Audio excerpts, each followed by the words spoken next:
This is Audible. Comments on the Society of the Spectacle by Guy Debord. Narrated by David Bufton. However desperate the situation and circumstances, do not despair. When there is everything to fear, be unafraid. When surrounded by dangers, fear none of them. When without resources, depend on resourcefulness. When surprised, take the enemy itself by surprise. Sun Tzu, The Art of War. In memory of Gerard Libovici, ambushed and murdered in Paris on 5th of March 1984, by persons still unknown. 1. These comments are sure to be welcomed by 50 or 60 people, a large number, given the times in which we live and the gravity of the matters under discussion. But then, of course, in some circles, I am considered to be an authority. It must also be borne in mind that a good half of this interested elite will consist of people who devote themselves to maintaining the spectacular system of domination, and the other half of people who persist in doing quite the opposite. Having, then, to take account of readers who are both attentive and diversely influential, I obviously cannot speak with complete freedom. Above all, I must take care not to give too much information to just anybody. Our unfortunate times thus compel me, once again, to write in a new way. Some elements will be intentionally omitted, and the plan will have to remain rather unclear. Readers will encounter certain decoys, like the very hallmark of the era. As long as certain pages are interpolated here and there, the overall meaning may appear, just as secret clauses have very often been added to whatever treaties may openly stipulate, just as some chemical agents only reveal their hidden properties when they are combined with others. However, in this brief work, there will be only too many things which are, alas, easy to understand. 2. In 1967, in a book entitled The Society of the Spectacle, I showed what the modern spectacle was already, in essence, the autocratic reign of the market economy, which had acceded to an irresponsible sovereignty, and the totality of new techniques of government which accompanied this reign. The disturbances of 1968, which in several countries lasted into the following years, having nowhere overthrown the existing organization of society from which it springs apparently spontaneously. The spectacle has thus continued to gather strength, that is, to spread to the furthest limits on all sides, while increasing its density in the centre. It has even learnt new defensive techniques, as powers under attack always do. When I began the critique of spectacular society, what was particularly noticed, given the period, was the revolutionary content that could be discovered in that critique, and it was naturally felt to be its most troublesome element. As to the spectacle itself, I was sometimes accused of having invented it out of thin air, and was always accused of indulging myself to excess in my evaluation of its depth and unity, and its real workings. I must admit that others who later published new books on the same subject demonstrated that it was quite possible to say less. All they had to do was to replace the totality and its movement by a single static detail on the surface of the phenomenon, with each author demonstrating his originality by choosing a different and all the less disturbing one. No one wanted to taint the scientific modesty of his personal interpretation by interposing reckless historical judgments. Nonetheless, the Society of the Spectacle has continued to advance. It moves quickly, for in 1967 it had barely 40 years behind it, though it had used them to the full, and by its own development, which no one took the trouble to investigate, it has since shown, with some astonishing achievements, that it was effectively just what I said it was.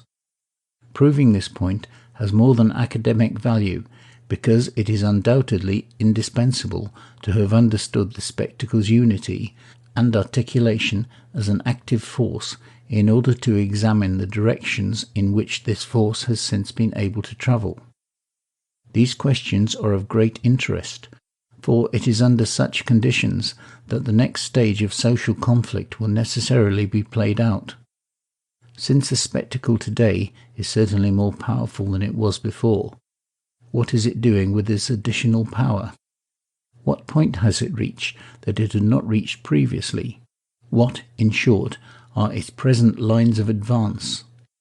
The vague feeling that there has been a rapid invasion which has forced people to lead their lives in an entirely different way is now widespread, but this is experienced rather like some inexplicable change in the climate, or in some other natural equilibrium, a change faced with which ignorance knows only that it has nothing to say. What is more, many see it as a civilizing invasion, as something inevitable, and even want to collaborate. Such people would rather not know the precise purpose of this conquest and how it is advancing. I'm going to outline certain practical consequences, still little known, of the spectacle's rapid extension over the last 20 years. I have no intention of entering into polemics on any aspect of this question. These are now too easy and too useless. Nor will I try to convince. The present comments are not concerned with moralizing. They do not propose what is desirable or merely preferable. They simply record what is. 3. No one today can reasonably doubt the existence or the power of the spectacle. On the contrary, one might doubt whether it is reasonable to add anything on a question which experience has already settled in such draconian fashion. Le Monde, of 19 September 1987, offered a felicitous illustration of saying, "If it exists, there's no need to talk about it. A fundamental law in these spectacular times which, at least in this respect, ensure there is no such thing as a backward country." That modern society is a society of the spectacle now goes without saying. Indeed, people will soon only be conspicuous by their reticence. One loses count of all the books describing a phenomenon which now marks all the industrialized nations, yet equally spares none of the countries which has still to catch up. What is so droll, however, is that all the books which do analyze this phenomenon, usually to deplore it, cannot but join the spectacle if they're to get attention. It is true that this spectacular critique of the spectacle, which is not only late but, even worse, seeks attention on the same level, inevitably sticks to vain generalities or hypocritical regrets, just as futile as the clowns who parade their well-mannered disillusion in newspapers. The empty debate on the spectacle, that is, on the activities of the world's owners, is thus organized by the spectacle itself. Everything is said about the extensive means at its disposal to ensure that nothing is said about their extensive deployment.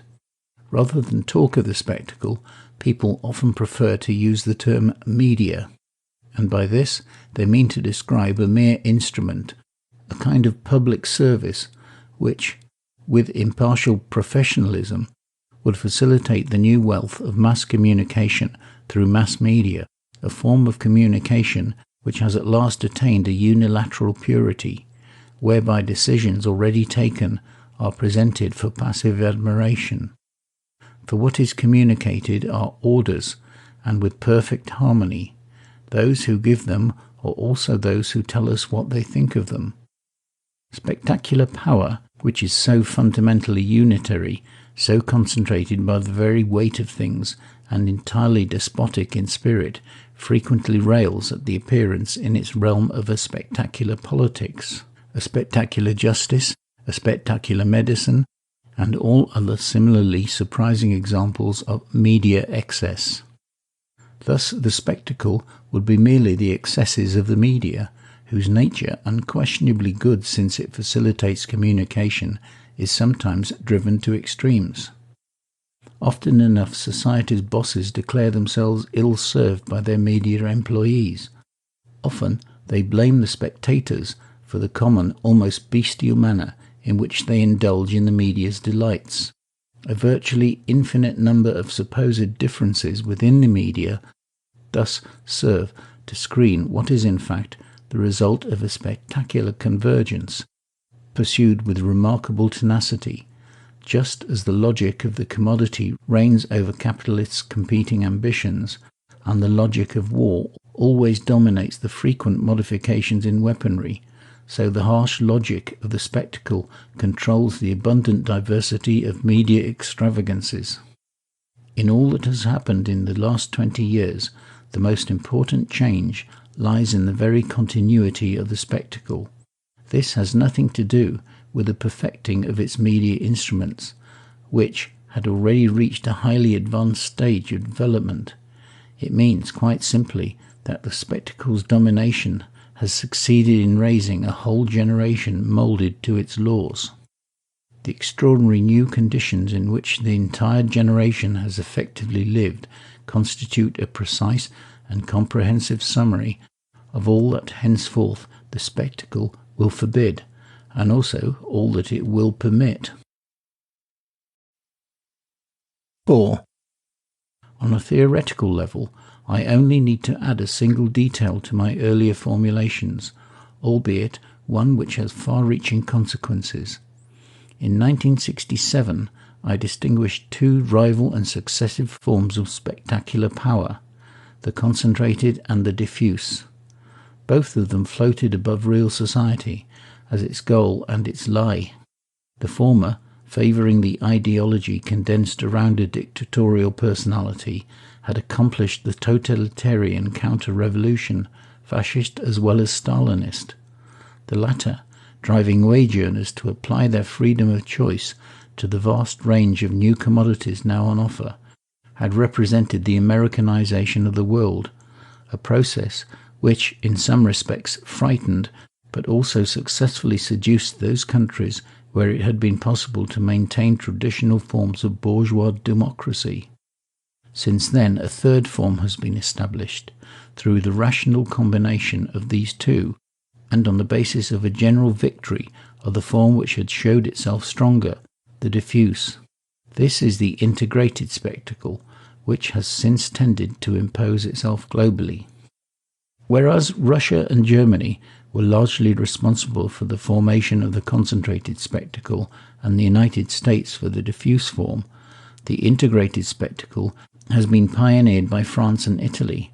The emergence of this new form is attributable to a number of shared historical features, namely the important role of the Stalinist party and unions in political and intellectual life, a weak democratic tradition, the long monopoly of power enjoyed by a single party of government, and the need to eliminate an unexpected upsurge in revolutionary activity.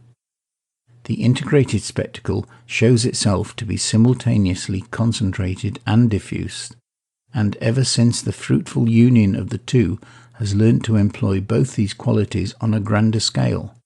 Their former mode of application has changed considerably. As regards concentration, the controlling centre has now become a cult, never to be occupied by a known leader or clear ideology, and, on the diffuse side, the spectacle has never before put its mark to such a degree on almost the full range of socially produced behaviour and objects. For the final sense of the integrated spectacle is this, that it has integrated itself into reality to the same extent as it was describing it, and that it was reconstructing it as it was describing it. As a result, this reality no longer confronts the integrated spectacle as something alien. When the spectacle was concentrated, the greater part of surrounding society escaped it. When diffuse, a small part; today, no part. The spectacle has spread itself to the point where it now permeates all reality. It was easy to predict in theory what has been quickly and universally demonstrated by practical experience of economic reason's relentless accomplishments. The globalization of the false is also the falsification of the globe. Beyond a legacy of old books and old buildings still of some significance, but designed to continual reduction and, moreover, increasingly highlighted and classified to suit the spectacle's requirements. There remains nothing in culture or in nature which has not been transformed and polluted according to the means and interests of modern industry. Even genetics has become readily accessible to the dominant social forces.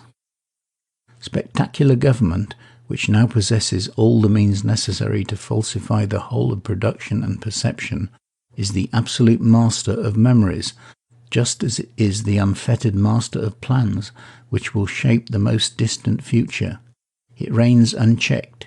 It executes its summary judgments. It is in these conditions that a parodic end of the division of labour suddenly appears, with carnivalesque gaiety, all the more welcome because it coincides with the generalized disappearance of all real ability. A financier can be a singer, a lawyer a police spy, a baker can parade his literary tastes, an actor can be president, a chef can philosophize on cookery techniques as if they were landmarks in universal history. Anyone can join the spectacle in order to adopt or sometimes secretly practice an entirely different activity from whatever specialism first made their name.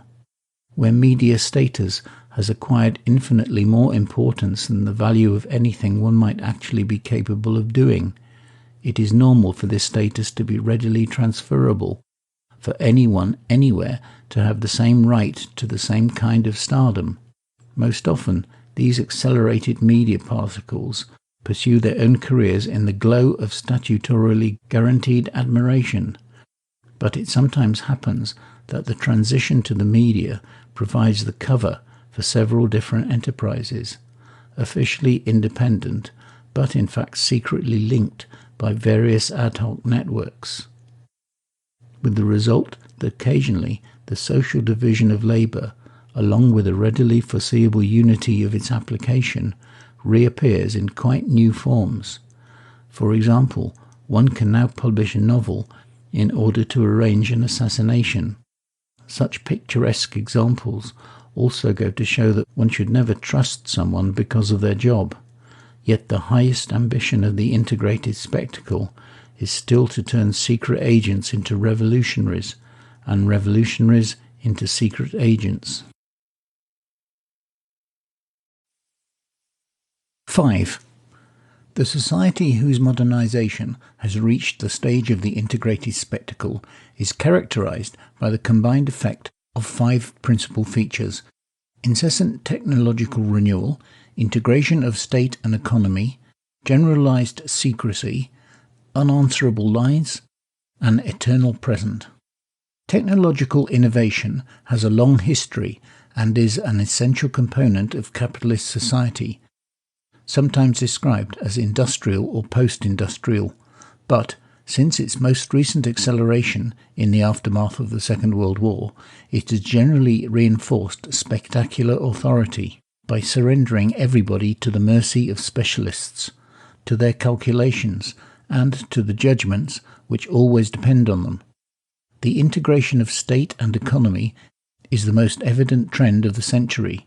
It is at the very least the motor of all recent economic developments. The defensive and offensive pact concluded between these two powers, economy and state, has provided them with the greatest common advantages in every field. Each may be said to own the other. At any rate, it is absurd to oppose them, or to distinguish between their reasons and follies.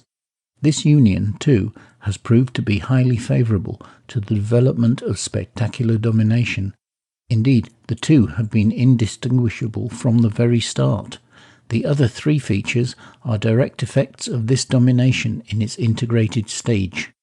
Generalized secrecy stands behind the spectacle as the decisive complement of all it displays and, in the last analysis, as its most vital operation.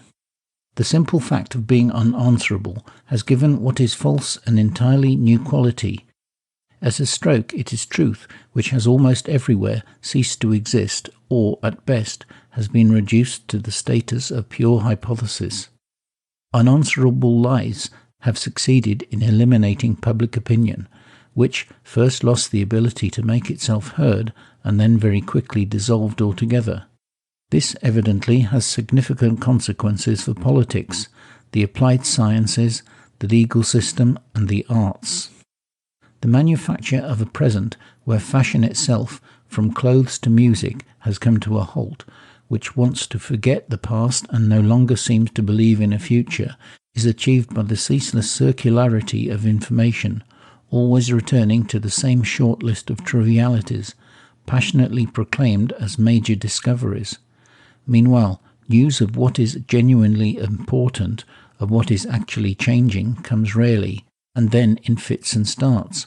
It always concerns this world's apparent condemnation of its own existence, the stages in its programmed self-destruction.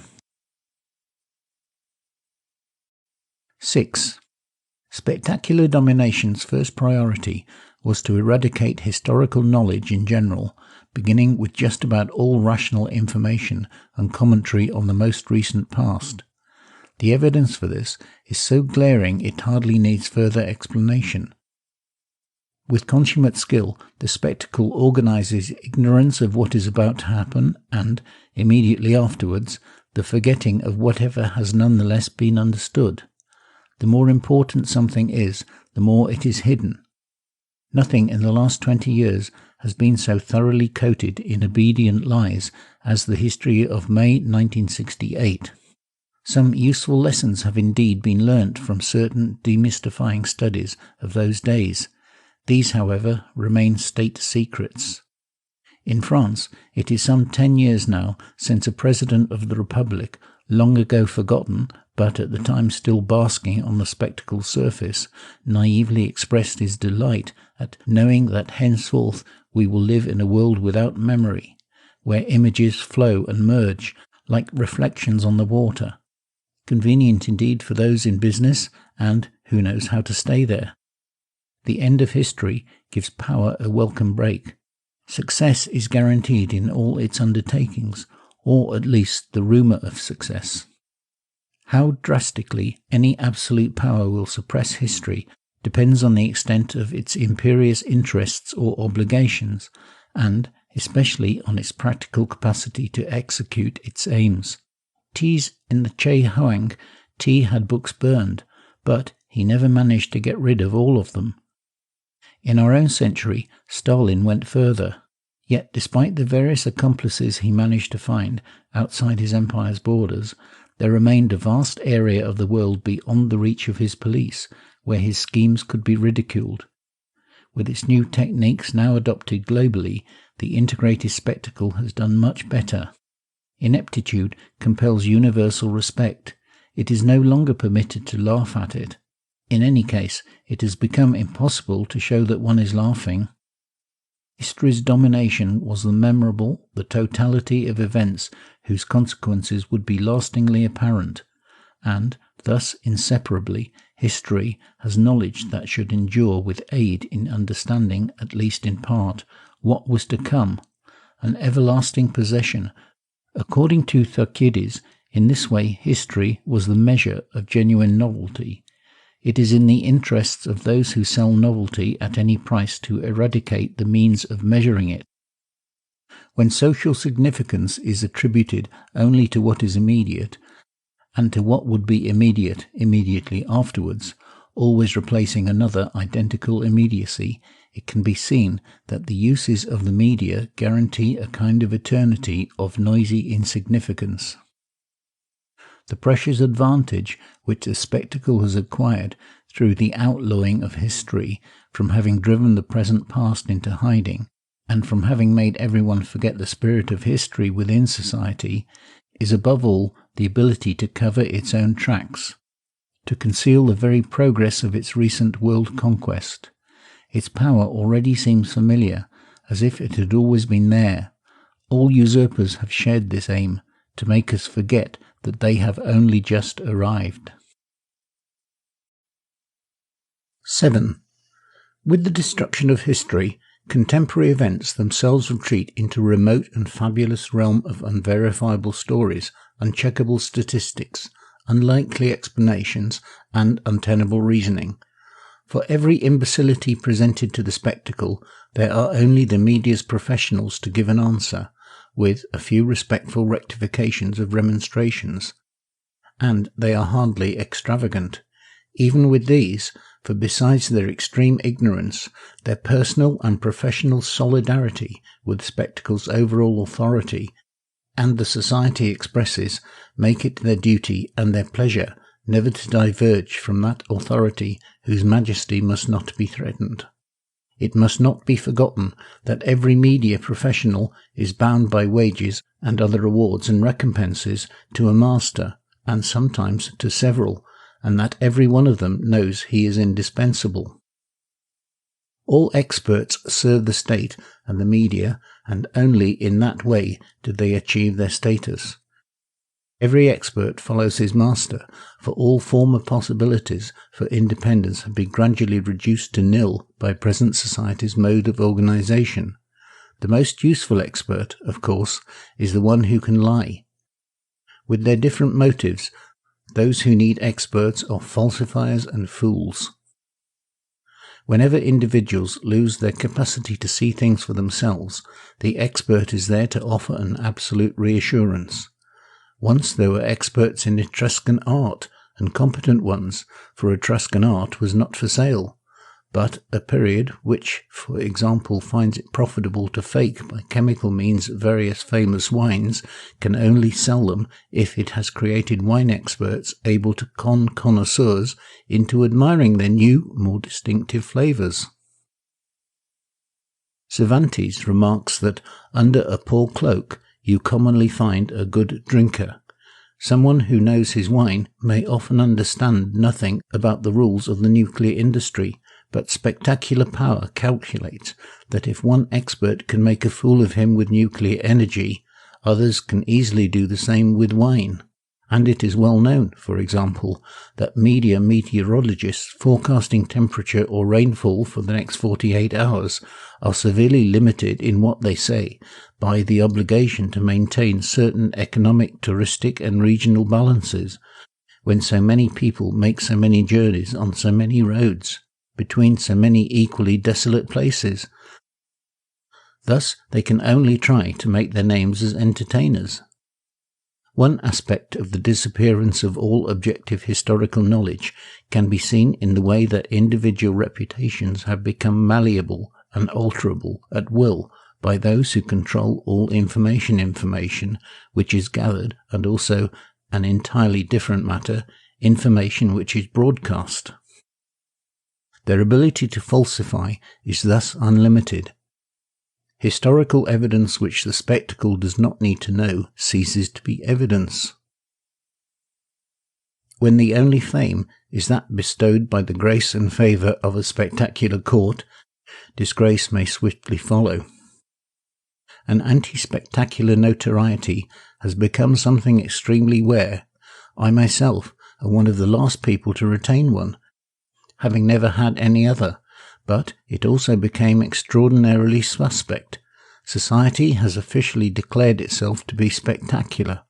To be known outside spectacular relations is already to be known as an enemy of society. A person's past can be entirely rewritten, radically altered, recreated in the manner of the Moscow trials, and without even having to bother with anything as clumsy as a trial. Killing comes cheaper these days.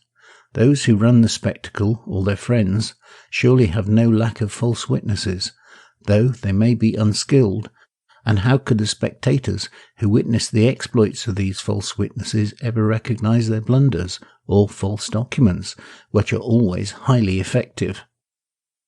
Thus, it is no longer possible to believe anything about anyone that you have not learned for yourself directly. But, in fact, false accusations are rarely necessary.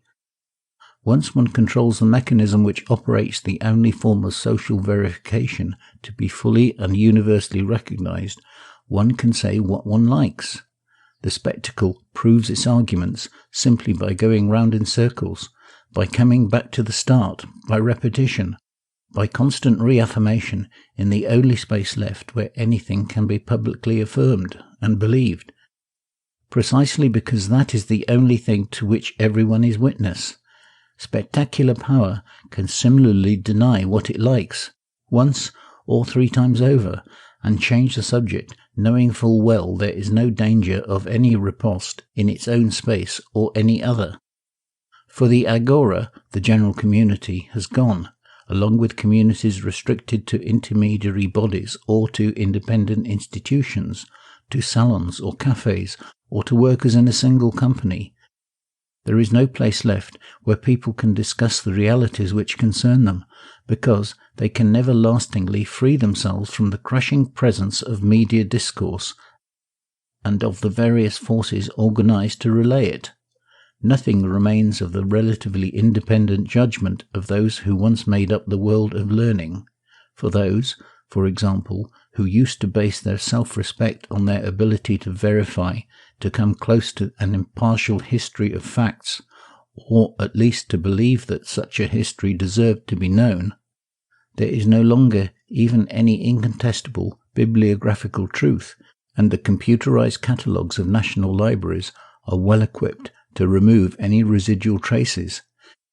It is disorientating to consider what it meant to be a judge, a doctor or historian not so long ago, and to recall the obligations and imperatives they often accepted, within the limits of the competence. Men resemble their times more than their fathers. When the spectacle stops talking about something for 3 days, it is as if it did not exist, for it has then gone on to talk about something else, and it is that which henceforth, in short, exists. The practical consequences, as we see, are enormous. We believe we know that in Greece, history and democracy entered the world at the same time. We can prove that the disappearances have also been simultaneous. To this list of triumphs of power, we should, however, add one result which is proved negative once the running of a state involves a permanent and massive shortage of historical knowledge. That state can no longer be led strategically. 8.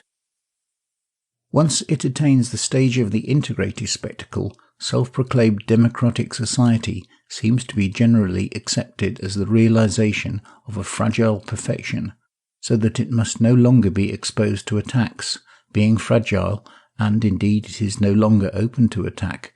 Being perfect, as no other society before it, it is a fragile society because it has great difficulty managing its dangerous technological expansion. But it is a perfect society for governing, and the proof is that all those who aspire to govern want to govern this one, in the same way changing hardly a thing. For the first time in contemporary Europe, no party or fraction of a party even tries to pretend that they wish to change anything significant. The commodity is beyond criticism, as a general system, and even as the particular forms of junk which heads of industry choose to put on the market at any given time. Wherever the spectacle has its dominion, the only organized forces are those which want the spectacle. Thus, no one can be the enemy of what exists, nor transgress the omerta which applies to everything. We have dispensed with that disturbing conception, which was dominant over 200 years, in which a society was open to criticism or transformation, reform or revolution, not thanks to any new arguments, but quite simply because all argument has become useless. From this result, we can estimate not universal happiness, but the redoubtable strength of tyranny's tentacles. Never before has censorship been so perfect. Never before have those who are still led to believe, in a few countries, that they remain free citizens, even less entitled to make their opinions heard. Wherever it is a matter of choice affecting their real lives, never before has it been possible to lie to them so brazenly. The spectator is simply supposed to know nothing and deserve nothing. Those who are always watching to see what happens next will never act. Such must be the spectator's condition. People often cite the United States as an exception because there Nixon eventually came to grief with a series of denials whose clumsiness was too cynical.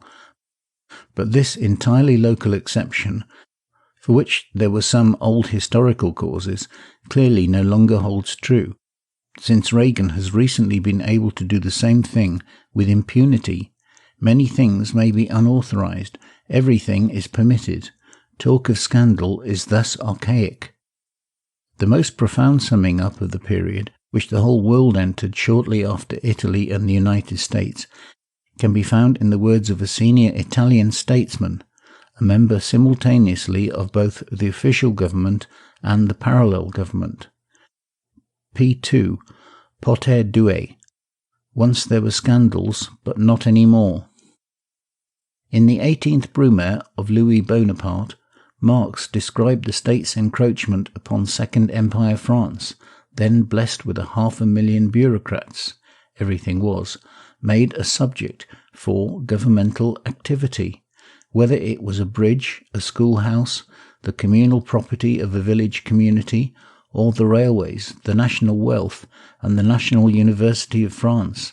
The famous question of the funding of political parties was already being posed, for Marx noted that the parties that strove in turn for mastery regarded possession of this immense state edifice as the main booty for the victor.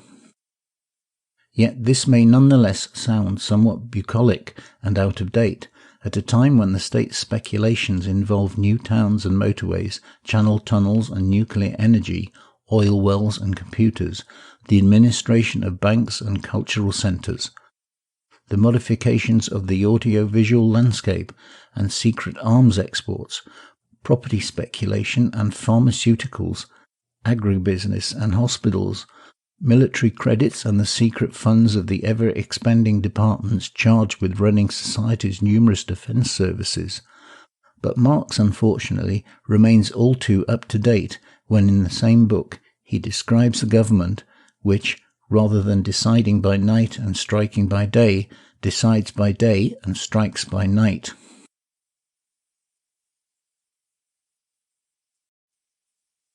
(9) Such a perfect democracy constructs its own inconceivable foe, terrorism, its wish to be judged by its enemies rather than by its results. The story of terrorism is written by the state, and is therefore highly instructive. The spectators must certainly never know everything about terrorism, but they must always know enough to convince them that, compared with terrorism, everything else must be acceptable, or in any case more rational and democratic. The modernization of repression has succeeded in perfecting, first in the Italian pilot project under the name of peniti, sworn professional accusers, a phenomenon first seen in the 17th century after the Fronde, when such people were called certified witnesses. This spectacular judicial process has filled Italy's prisons with thousands of people condemned to do penance for a civil war which did not take place, a kind of mass-armed insurrection which by chance never actually happened, a putsch woven of such stuff as dreams are made on. It can be seen that the interpretation of terrorism's mysteries appear to have brought about a symmetry between contradictory views, rather like two schools of philosophy adhering to absolutely incompatible metaphysical systems. Some would see terrorism as simply a number of acts of blatant manipulation on the part of the secret services. Others would reproach the terrorists for their total lack of historical understanding. But a little historical logic should rapidly convince us that there is nothing contradictory in recognizing that people who understand nothing of history can be readily manipulated, even more so than others, and it is much easier to lead someone to repent when it can be shown that everything he thought he did freely was actually known in advance. It is an inevitable consequence of clandestine military forms of organization that a few infiltrators can activate and eliminate a lot of people. Criticism, when evaluating armed struggles, must sometimes analyze particular operations without being led astray by the general resemblance that will finally be imposed on all of them. We should expect, as a logical possibility, that the state security services intend to use all the advantages they find in the realm of the spectacle, which has indeed been organized with that in mind for some considerable time. On the contrary, it is a difficulty in perceiving this which is astonishing and rings false. Judicial repressions present objective here. Of course, it is to generalize matters as fast as possible. What is important in this commodity is the packing or the labeling, the price codes. One enemy of spectacular democracy is the same as another, just like spectacular democracies themselves.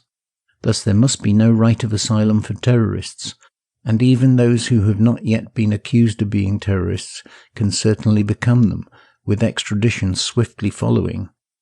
In November 1978, dealing with the case of a young print worker, Gabor Winter, wanted by the West German government mainly for having printed certain revolutionary leaflets, Mademoiselle Nicole Pradhan, acting on behalf of the Department of Public Prosecutions in the Appeal Court of Paris, quickly showed that the political motives which could be the only grounds for refusing extradition under the Franco-German Agreement of 29 November 1951 could not be invoked. Gabor Winter is a social criminal, not a political one. He refuses to accept social constraints. A true political criminal doesn't reject society, he attacks political structures and not, like Gabor Winter, social structures.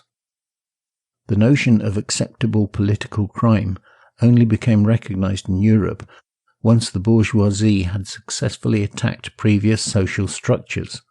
The nature of political crime could not be separated from the varied objectives of social critique. This was true for Blanqui, Varlan, Duran. Nowadays, there is a pretense of wishing to preserve a purely political crime, like some inexpensive luxury, a crime which doubtless no one will ever have the occasion to commit again, since no one is interested in the subject anymore, except for the professional politicians themselves, whose crimes are rarely pursued, nor for that matter called political. All crimes and offences are effectively social, but of all social crimes, none must be seen as worse than the impertinent claim to still want to change something in a society which has so far been only too kind and patient, but has had enough of being blamed. 10. According to the basic interests of the new system of domination, the dissolution of logic has been pursued by different but mutually supportive means. Some of these means involve the technology which the spectacle has attested and popularized. Others are more linked to the mass psychology of submission, and, at the technological level, when images chosen and constructed by someone else has everywhere become the individual's principal connection to the world he formerly observed for himself, it has certainly not been forgotten that these images can tolerate anything and everything, because within the same image all things can be juxtaposed without contradiction. The flow of images carries everything before it, and it is similarly someone else who controls at will this simplified summary of the sensible world, who decides where the flow will lead as well as the rhythm of what should be shown, like some perpetual arbitrary surprise, leaving no time for reflection and entirely independent of what the spectator might understand or think of it. In this concrete experience of permanent submission, he has the psychological origin of such general acceptance of what is, an acceptance which comes to find in it, ipso facto, a sufficient value. Beyond what is strictly secret, spectacular discourse obviously silences anything it finds inconvenient. It isolates all it shows from its context, its past, its intentions, and its consequences. It is thus completely illogical. Since no one may contradict it, it has the right to contradict itself, to correct its own past. The arrogant intention of its servants, when they have put forward some new and perhaps still more dishonest version of certain facts, is to harshly correct the ignorance and misinterpretations they attribute to their public. While the day before they themselves were busily disseminating the error with their habitual assurance, thus the spectacle's instruction and the spectator's ignorance are wrongly seen as antagonistic factors when in fact they give birth to each other. In the same way, the computer's binary language is an irresistible inducement to the continual and unreserved acceptance of what has been programmed according to the wishes of someone else, and passes for the timeless source of a superior, impartial and total logic. Such progress, such speed, such breadth of vocabulary, political, social, make your choice. You cannot have both. My own choice is inescapable. They are jeering at us, and we know whom these programs are for. Thus, it is hardly surprising that children should enthusiastically start their education at an early age with the absolute knowledge of computer science, while they are still unable to read. For reading demands making judgments at every line, and is the only access to the wealth of pre-spectacular human experience. Conversation is almost dead, and soon so too will be those who knew how to speak. The primary cause of the decadence of contemporary thought evidently lies in the fact that spectacular discourse leaves no room for any reply, while logic was only socially constructed through dialogue. Furthermore, when respect for those who speak through the spectacle is so widespread, when they are held to be rich, important, prestigious, to be authority itself, the spectators tend to want to be just as illogical as the spectacle, thereby proudly displaying an individual reflection of this authority. And finally, logic is not easy, and no one has tried to reach it. Drug addicts do not study logic, they no longer need it, nor are they capable of it. The spectator's laziness is shared by all intellectual functionaries and overnight specialists, all of whom do their best to conceal the narrow limits of their knowledge to the dogmatic retention of arguments with illogical authority. 11. It is generally believed that those who have displayed the greatest incapacity in matters of logic are self-proclaimed revolutionaries. This unjustified reproach dates from an age when almost everyone thought with some minimum of logic, with the striking exception of cretins and militants, and, in the case of the latter, bad faith played its part, intentionally because it was held to be effective. But today there is no escaping the fact that intense absorption of the spectacle has, as we should have expected, turned most of our contemporaries into ideologues, if only in fits and starts, bits and pieces. Absence of logic, that is to say, loss of ability immediately to perceive what is significant and what is insignificant or irrelevant, what is incomparable or what could well be complementary, all that a particular consequence implies, and, at the same time, all that it excludes.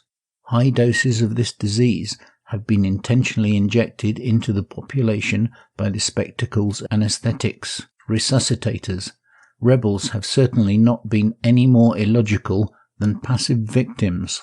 It is simply that the former display a more intense manifestation of the generalized irrationality, because, while parading their aims and programs, they have actually tried to carry out practical projects, even if it is only to read certain texts and show that they know what they mean.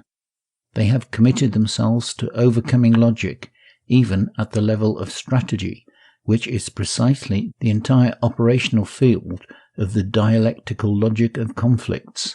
But, like everyone else, they lack the basic ability to orient themselves by the old imperfect tools of formal logic. No one worries about them, and hardly anyone thinks about the others.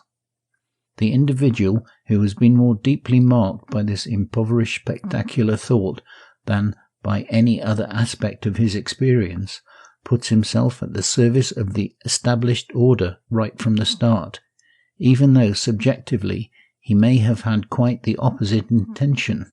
He will essentially follow the language of the spectacle, for it is the only one he is familiar with, the one in which he learned to speak. No doubt he would like to be regarded as an enemy of its rhetoric, but he will use its syntax.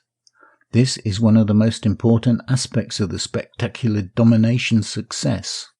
The swift disappearance of our former vocabulary is merely one moment in this process it helps along. 12. The erasure of the personality is the fatal accompaniment to an existence which is concretely submissive to the spectacle's rules, ever more removed from the possibility of authentic experience, and thus from the discovery of individual preferences. Paradoxically, permanent self-denial is the price the individual pays for the tiniest bit of social status. Such an existence demands a fluid fidelity, a succession of continually disappointing commitments to false products. It is a matter of running hard to keep up with the inflation of devalued signs of life. Drugs help one to come to terms with this state of affairs, while the madness allows one to escape from it. In all sorts of business in this society, where the distribution of goods is centralized in such a way that it determines both notoriously and secretly the very definition of what could be desirable, it sometimes happens that certain people are attributed with knowledge, qualities, or even vices, all entirely imaginary, in order to explain the satisfactory development of particular enterprises. The only aim is to hide, or at least to disguise as far as possible, the working of various agreements which decide everything. Yet, despite its frequent intentions and the redoubtable means at its disposal, to highlight the full stature of supposedly remarkable personalities, present society more often only succeeds in demonstrating quite the opposite, and not merely in what has today replaced the arts or discussion of the arts. One total incompetent will collide with another. Panic ensues, and it is then simply a matter of who will fall apart first. A lawyer, for example, forgetting that he is supposed to represent one side in a trial, will be genuinely swayed by the arguments of his opposite number, even when these arguments are as hollow as his own. It can also happen that an innocent suspect temporarily confesses to a crime he did not commit, simply because he is impressed by the logic of an informer who turns on him to believe he is guilty. See the case of Dr. Archambault in Poitiers in 1984. McLuhan himself, the spectacle's first apologist, who had seemed to be the most convinced imbecile of the century, changed his mind when he finally discovered in 1976 that the pressure of the mass media leads to irrationality, and that it was becoming urgent to modify their usage.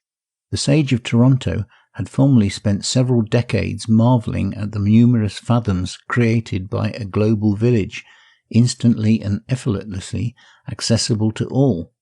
Villages, unlike towns, have always been ruled by conformism. Isolation, petty surveillance, boredom, and repetitive malicious gossip about the same families, which is a precise enough description of the global spectacle's present vulgarity, in which it has become impossible to distinguish the Grimaldi Monaco or Bourbon-Franco dynasties from those who succeeded the Stuarts. However, McLuhan's ungrateful modern disciples are now trying to make people forget him, hoping to establish their own careers in media celebration of all these new freedoms to choose at random from ephemera, and no doubt they will retract their claims even faster than the man who inspired them. 13. The spectacle makes no secret of the fact that certain dangers surround the wonderful order it has established. Ocean pollution and the destruction of equatorial forests threaten oxygen renewal. The Earth's ozone layer is menaced by industrial growth. Nuclear radiation accumulates irreversibly. It merely concludes that none of these things matter. It will only talk about dates and measures, and on these alone it is successfully reassuring, something which a pre-spectacular mind would have thought impossible. Spectacular democracy approaches matters with great subtlety, very different from the straightforward brutality of the totalitarian decat. It keeps the original name for something secretly changed, beer, beef, or philosophers, and it can just as easily change the time when the thing itself has been secretly maintained. In England, for example, the nuclear waste reprocessing plant at Windscale was named Sellafield in order to allay the suspicions which were aroused by a disastrous fire in 1957. Though this toponomic reprocessing did nothing to limit the rise in local mortality rates from cancer and leukemia, the British government, as the population democratically learned 30 years later, had decided to suppress a report on the catastrophe which it judged reasonably enough would probably shake public confidence in nuclear power. The nuclear industry, both military and civil, demands a far higher dose of secrecy than in other fields, which already have plenty, as we know. To make life, that is to say, living, easier, the sages, chosen by the system's masters, it has been found useful to change measurements, to vary them according to a number of criteria, and refine them so as to be able to juggle as necessary with a range of figures which are hard to convert. Hence, to measure radioactivity levels, no one can choose from a range of units or measurement curves. Becquerels, Röntgens, rads alias centigrades, and rems, nor forgetting the humble millirads and sieverts, are worth 100 rems. It reminds one of the old subdivisions of British currency, which foreigners found so confusing, back in the days when Sellafield was still called Windscale. One can imagine the rigour and precision which would have been achieved in the 19th century by military history, and thus by theorists of strategy, if, so as not to give too much confidential information to neutral commentators or enemy historians, campaigns were invariably described in the following manner. The preliminary phase involved a series of engagements in which, from our side, a strong advance force, made up of 4 generals and the units under their command, met an enemy force of 1,300 bayonets. In the subsequent phase, a fiercely disputed pitched battle developed, in which our entire army advanced with 290 cannons and a heavy cavalry of 18,000 sabres. The confronting enemy alignment comprised no less than 3,600 infantry lieutenants, 40 captains of hussars, and 24 of cuirassiers. Following the alternate advances and retreats on both sides, the battle can finally be seen as inconclusive. Our losses, somewhat lower than the average figure normally expected in combat of similar duration and intensity, were appreciably superior to those of the Greeks at Marathon, but remained inferior to those of the Prussians at Jena. In this example, it is not impossible for a specialist to gather some vague idea of the forces engaged, but the conduct of operations remains securely concealed. In June 1987, Pierre Bachet, Deputy Director of Installations at Électricité de France, revealed the latest safety doctrine for nuclear power stations. By installing valves and filters, it becomes much easier to avoid major catastrophes like cracks or explosions in the reactors, which would affect a whole region. Such catastrophes are produced by excessive contamination. Whenever the plant looks like blowing, it is better to decompress gently, showering only a restricted area of a few kilometers, an area which on each occasion will be differently and haphazardly extended depending on the wind. He discloses that in the past 2 years, discrete experiments carried out at Kadrash in the Drôme clearly showed that waste, essentially gas, is infinitesimal, representing at worst 1% of the radioactivity in the power station itself. Thus a very moderate worst case 1%. Formerly, we were assured that there was no risk at all, except in the case of accidents, which were logically impossible. The experience of the first few years changed this reasoning as follows. Since accidents can always happen, What must be avoided is the reaching a catastrophic threshold. All that is necessary is to contaminate little by little in moderation. Who would not agree that it is not infinitely healthier to limit yourself to an intake of 140 centilitres of vodka per day for several years, rather than getting drunk right away like the Poles? It is indeed unfortunate that human society should encounter such burning problems just when it has become materially impossible to make heard the least objection to the language of the commodity, just when power, quite rightly, because it is shielded by the spectacle from any response to its piecemeal and delirious decisions and justifications, believes that it no longer needs to think, and indeed can no longer think. Would not even the staunchest Democrat have preferred to have been given more intelligent masters? At the International Conference of Experts held in Geneva in December 1986, the question was quite simply whether to introduce a worldwide ban on the production of chlorofluorocarbons, CFCs, the gases which have recently and rapidly started to destroy the thin layer of ozone which, as will be recalled, protects this planet against the harmful effects of solar rays. Daniel Verhulst, representing Elf Aquitane's chemical subsidiary, and in this capacity part of the French delegation firmly opposed to any ban, made a sensible point. It will take at least 3 years to develop substitutes, and the costs will be quadrupled.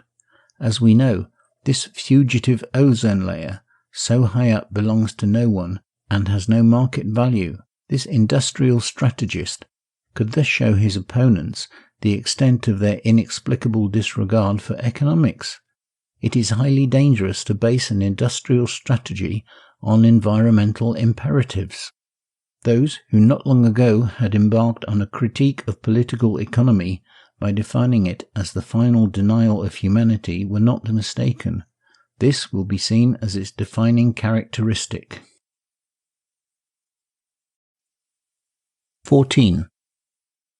It is sometimes said that science today is not subservient to the imperatives of profit, but that is nothing new. What is new is the way the economy has now come to declare open war on humanity, attacking not only our possibilities for living, but our chances of survival.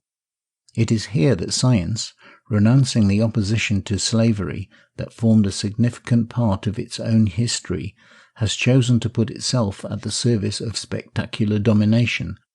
Until it got to this point, science possessed a relative autonomy, and it knew how to understand its own portion of reality, and in this has made an immense contribution to increasing economic resources. When an all-powerful economy lost its reason, and that is precisely what defines these spectacular times, it suppressed the last vestiges of scientific autonomy, both in methodology and, by the same token, in the practical working conditions of its researchers. No longer is science asked to understand the world or to improve any part of it. It is asked instead to immediately justify everything that happens. As stupid in this field, which it exploits with the most ruinous disregard, as it is everywhere else. Spectacular domination has cut down the vast tree of scientific knowledge in order to make itself a truncheon. To obey this ultimate social demand for a manifestly impossible justification, it is better not to be able to think at all, but rather to be well trained in the conveniences of spectacular language, and it is in such a career that the prostituted science of our despicable times has found its latest specialization, with goodwill and a clarity. The science of lying justifications naturally appeared with the first symptoms of bourgeois society's decadence, with the cancerous proliferation of these pseudosciences known as human. Yet modern medicine, for example, had once been able to pass as useful, and those who eradicated smallpox or leprosy were very different from those who contemporarily capitulated in the face of nuclear radiation or chemical farming. It can readily be seen, of course, that medicine today no longer has the right to defend public health against a pathogenic environment, for that would be to challenge the state, or at least the pharmaceuticals industry. But it is not only by its obligation to keep quiet that contemporary science acknowledges what it has become. It is also by its frequent and artless outbursts. In November 1985, Professors Evan and Andrew at Laennec Hospital announced that they had perhaps found an effective cure for AIDS following an experiment on 4 patients which had lasted a week. 2 days later, the patients having died, several other doctors, whose research was not so far advanced, or who were perhaps jealous, expressed certain reservations as to the professor's precipitate haste in broadcasting what was merely the misleading appearance of victory, a few hours before the patient's conditions finally deteriorated. Evan and Andrew defended themselves nonchalantly, arguing that, after all, false hopes are better than no hope at all.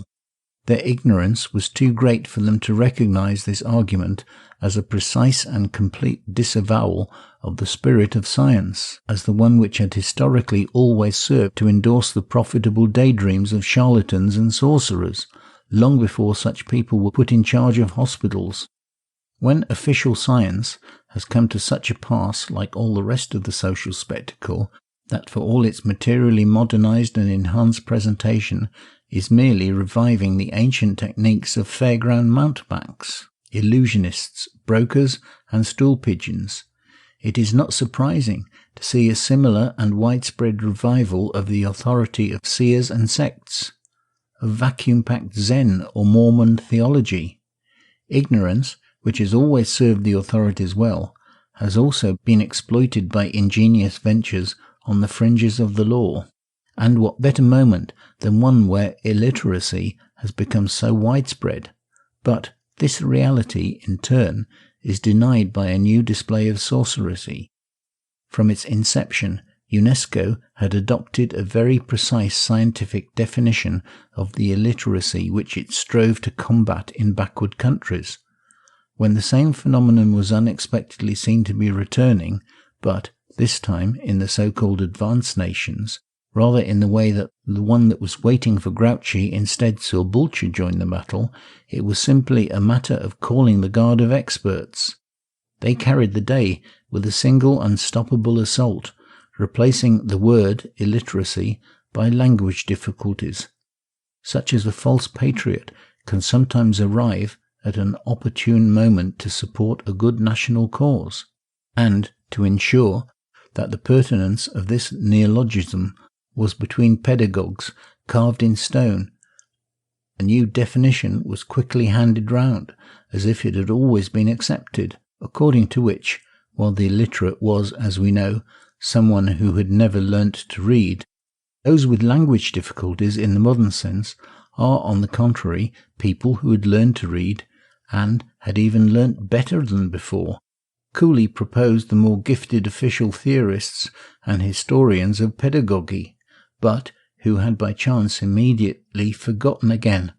This surprising explanation might have been more disturbing than reassuring if, by deliberately missing the point, it had not skillfully sidestepped the first consequence, which would have come to anyone's mind in more scientific eras, that is, the recognition that this new phenomenon had itself to be explained and combated, since it had never been observed or even imagined anywhere before the recent progress of damaged thought, when analytical and practical decadence go hand in hand.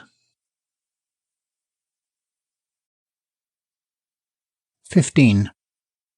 More than a century ago, A. L. Sadu's Nouveau Dictionnaire des Synonymes Français defined the nuances which must be grasped between fallacious, deceptive, impostrous, inveigling, insidious, cautious, and which, taken together, constitute today a kind of palette of colours with which to paint a portrait of the society of the spectacle.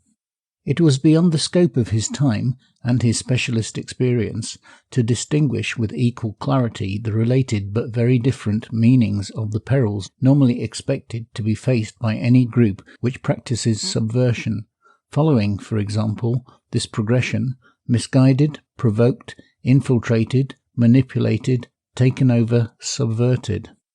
Certainly, these important nuances have never been appreciated by the doctrinaires of armed struggle. Fallacious, fallacious, from the Latin fallacious, adept at or accustomed to deception, full of deceit. The definition of this adjective is equivalent to the superlative of deceptive, trompeur. That which deceives or leads into error in any way is deceptive. That which is done in order to deceive, abuse, lead into error by plan intended to deceive with artifice and misleading device, most calculated to abuse, is fallacious. Deceptive is a generic and vague word. All forms of uncertain signs and appearance are deceptive. Fallacious denotes duplicity, deceit, studied imposture, sophistic speech. Asseveration or reasoning is fallacious. The word has affinities with the impostrous, imposteur, inveigling, seducteur, insidious, insidious, and capacious, capatial. But without equivalence, impostrous denotes all forms of false appearance, or conspiracies to abuse or injure, for example, hypocrisy, calumny, etc. Inveigling expresses action calculated to take possession of someone, to lead them astray by artful and insinuating means. Insidious only indicates the act of placing traps and entrapping. Cautious is restricted to the subtle act of taking by surprise and taking in. Fallacious encompasses most of these definitions. 16. The relatively new concept of disinformation was recently imported from Russia, along with a number of other inventions useful in the running of modern states. It is openly employed by particular powers, or, consequently, by people who hold fragments of economic or political authority, in order to maintain what is established, and always in a counter-offensive role. Whatever can oppose a single official truth must necessarily be disinformation emanating from hostile or at least rival powers, and would have been intentionally and malevolently falsified. Disinformation would not be simple negation of fact which suits the authorities, or the simple affirmation of a fact which does not suit them. It is called psychosis. Unlike the straightforward lie, disinformation must inevitably contain a degree of truth, but one deliberately manipulated by an artful enemy. This is what makes it so attractive to the defenders of the dominant society. The power which speaks of disinformation does not believe itself to be absolutely faultless, but knows that it can attribute to any precise criticism the excessive insignificance which characterizes disinformation, with the result that it will never have to admit to any particular fault. In essence, disinformation would be a travesty of the truth. Whoever disseminates it is culpable, whoever believes it is stupid. But who precisely would the artful enemy be? In this case, it cannot be terrorism, which is in no danger of disinforming anyone, since it is charged with ontologically representing the grossest and least acceptable error. Thanks to its etymology, and to present memories of those limited confrontations which around mid-century briefly opposed East and West, concentrated spectacle and diffuse spectacle, the capitalism of today's integrated spectacle still pretends to believe the capitalism of bureaucratic totalitarianism, sometimes even presented as the terrorist's base camp or inspiration, remains its fundamental enemy, despite the innumerable proofs of their profound alliance and solidarity. But actually, all established powers, despite certain genuine local rivalries, and without ever wanting to spell it out, Never forget what one of the rare German internationalists after the outbreak of the First World War managed to recall, on the side of subversion and without any great immediate success. The main enemy is within. In the end, disinformation is the equivalent of what was represented in the 19th century language of social warfare as dangerous passions. It is all that is obscure and threatens to oppose the unprecedented happiness which we know this society offers to those who trust it, a happiness which greatly outweighs various insignificant risks and disappointments, and everyone who sees this happiness in the spectacle agrees that we should not grumble about its price. Everyone else is a disinformer. The other advantage derived from denouncing a particular instance of disinformation in this way is that it wards off any suspicion that the spectacle's global language might contain the same thing. With the most scientific assurance, the spectacle can identify the only place where disinformation could be found, in anything which can be said that might displease it.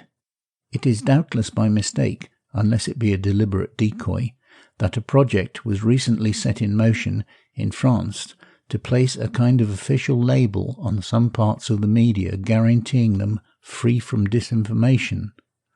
This wounded certain media professionals who still believe, or more modestly would still like it to be believed, that until now they had not actually been subject to censorship.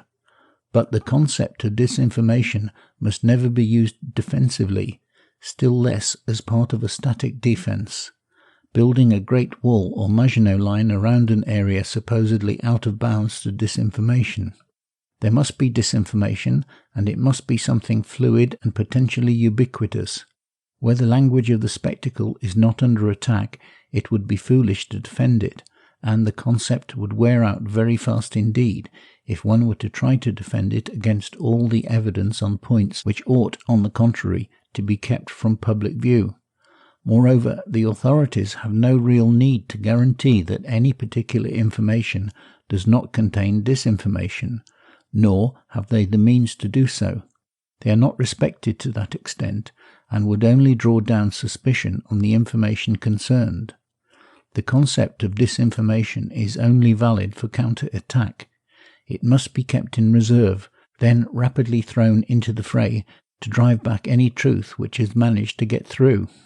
If occasionally a kind of unregulated disinformation threatens to appear in the service of a particular interest temporarily in conflict and threatens to be believed, getting out of control and thus clashing with the concerted work of a less irresponsible disinformation, there is no reason to fear that the former involves other manipulators who are more subtle or more skilled.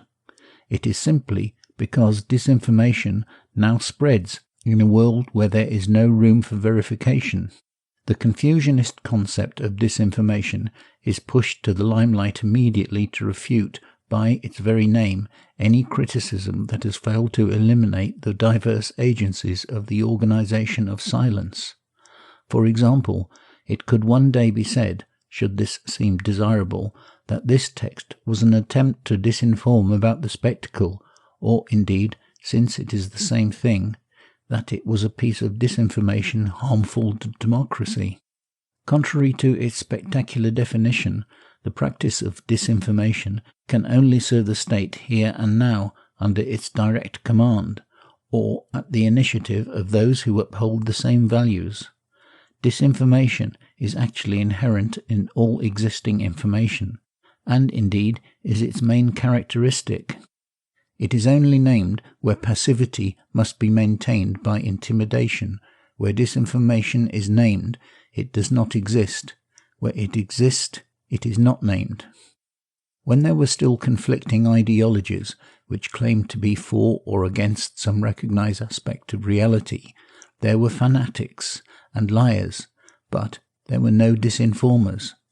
When respect for the spectacular consensus, or at least the desire for a spectacular kudos, prohibits any honest declaration of what someone is against, or equally what he wholeheartedly approves, and when at the same time he needs to disguise a part of what he is supposed to acknowledge, because for one reason or another it is considered dangerous, Then he employs disinformation, as if by blunder or negligence, or by pretended false reasoning in political activity. In political activity after 1968, for example, the incompetent recuperators known as pro-citers became the first disinformers because they did their best to hide all practical manifestations which confirmed the critique they claimed to have adopted, and without the slightest embarrassment at weakening its expression. 17. Reversing Hegel's famous maxim, I noted as long ago as 1967 that, in a world that has really been turned upside down, truth is a moment of falsehood. In the intervening years, this principle has encroached upon each specific domain without exception. Thus, in an era when contemporary art can no longer exist, it becomes difficult to judge classical art. Here, as elsewhere, ignorance is only created in order to be exploited. As the meanings of history and taste are lost, networks of falsification are organized. It is only necessary to control the experts and auctioneers, which is easy enough, to arrange everything, since in this kind of business, and at the end of the day in every other kind, it is the sale which authenticates the value. Afterwards, it is the collectors and museums, particularly in America, who, gorged on falsehood, will have an interest in upholding its good reputation, just as the International Monetary Fund maintains the fiction of a positive value in the huge debts of dozens of countries. What is false creates taste and reinforces itself by knowingly eliminating any possible reference to the authentic, and what is genuine is reconstructed as quickly as possible to resemble the false, being the richest and the most modern. The Americans have been the main dupes of this traffic in false art, and they are exactly the same people who pay for the restoration work at Versailles or the Sistine Chapel. This is why Michelangelo's frescoes will acquire the fresh, bright colours of a cartoon strip, and the genuine furniture at Versailles, the sparkling gilt, the fake Louis XIV suites imported by Texans at such great expense. Feuerbach's judgments on the fact that his time preferred the sign to the thing signified, the copy to the original, fancy to reality, has been thoroughly vindicated by the century of the spectacle, and in several spheres where the 19th century preferred to keep its distance from what was already its fundamental nature, industrial capitalism. Thus it was that the bourgeoisie had widely disseminated the rigorous mentality of the museum, the original object, precise historical criticism, the authentic document. Today, however, the tendency to replace the real with the artificial is ubiquitous. In this regard, it is fortuitous that traffic pollution has necessitated the replacement of Marley horses in Place de la Concorde, or the Roman statues in the doorway of Saint Trophime in Arles by plastic replicas. Everything will be more beautiful than before for the tourists' cameras. The high point in this process has doubtless been reached by the Chinese bureaucracy's laughable fake of the vast terracotta industrial army for the first emperor, which so many visiting statesmen have been taken to admire in situ, a clear demonstration, since it was possible to fool them so cruelly, that in all their hordes of advisers there is not one single individual who knows about art history in China, or anywhere else. Your Excellency's computers have no data on this subject, such a confirmation of the fact that for the first time in history it is possible to govern without the slightest understanding of art, or of what is authentic and what is impossible, could alone suffice to make us suppose that the credulous fools who run the economy and the administration will probably lead the world to some great catastrophe if their actual practice had not already made that crystal clear. 18. Our society is built on secrecy, from the front organizations which draw an impenetrable screen over the concentrated wealth of their members, to the official secrets, which allow the state a vast field of operation, free from any legal constraint from the often frightening secrets of shoddy production hidden by advertising, to the projections of an extrapolated future in which domination alone reads off the likely progress of things whose existence it denies, calculating the responses it will mysteriously make. Some observations can be made on these matters. There are ever more places in cities and in the countryside which remain inaccessible, that is to say, protected and shielded from public gaze, which are out of bounds to the innocently curious and well guarded against espionage. Without all being strictly military, they follow the military model in preventing any prying incursion by local people or passers-by, or even by the police, whose functions have long been reduced to mere surveillance and repressions of the most commonplace forms of delinquency. Thus it was that when Aldo Moro was a prisoner of Poter Dui, he was held not in a building which could be found, but in one which could not be entered. There are ever more trained to act in secret and prepared and practiced for that alone. There are special units armed with confidential archives, that is to say, with secret data and analysis. There are others armed with a range of techniques for the exploitation and manipulation of these secrets. And finally, there are the active units, equipped with other means to simplify the problem in question.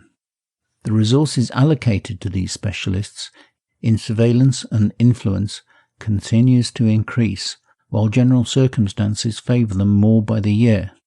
When, for example, the new conditions or integrated spectacular society have driven its critique into genuine clandestinity, not because it is in hiding, but because it is hidden by the ponderous stage management of diversionary thought, those who are none the less responsible for its surveillance, and in the end for its denial, can now employ traditional methods for operations in clandestine media provocation, infiltration, and various forms of elimination of authentic critique in favour of a false one which will have been created for this purpose.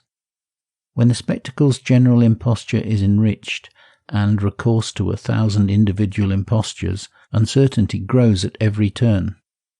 An unexplained crime can also be called suicide.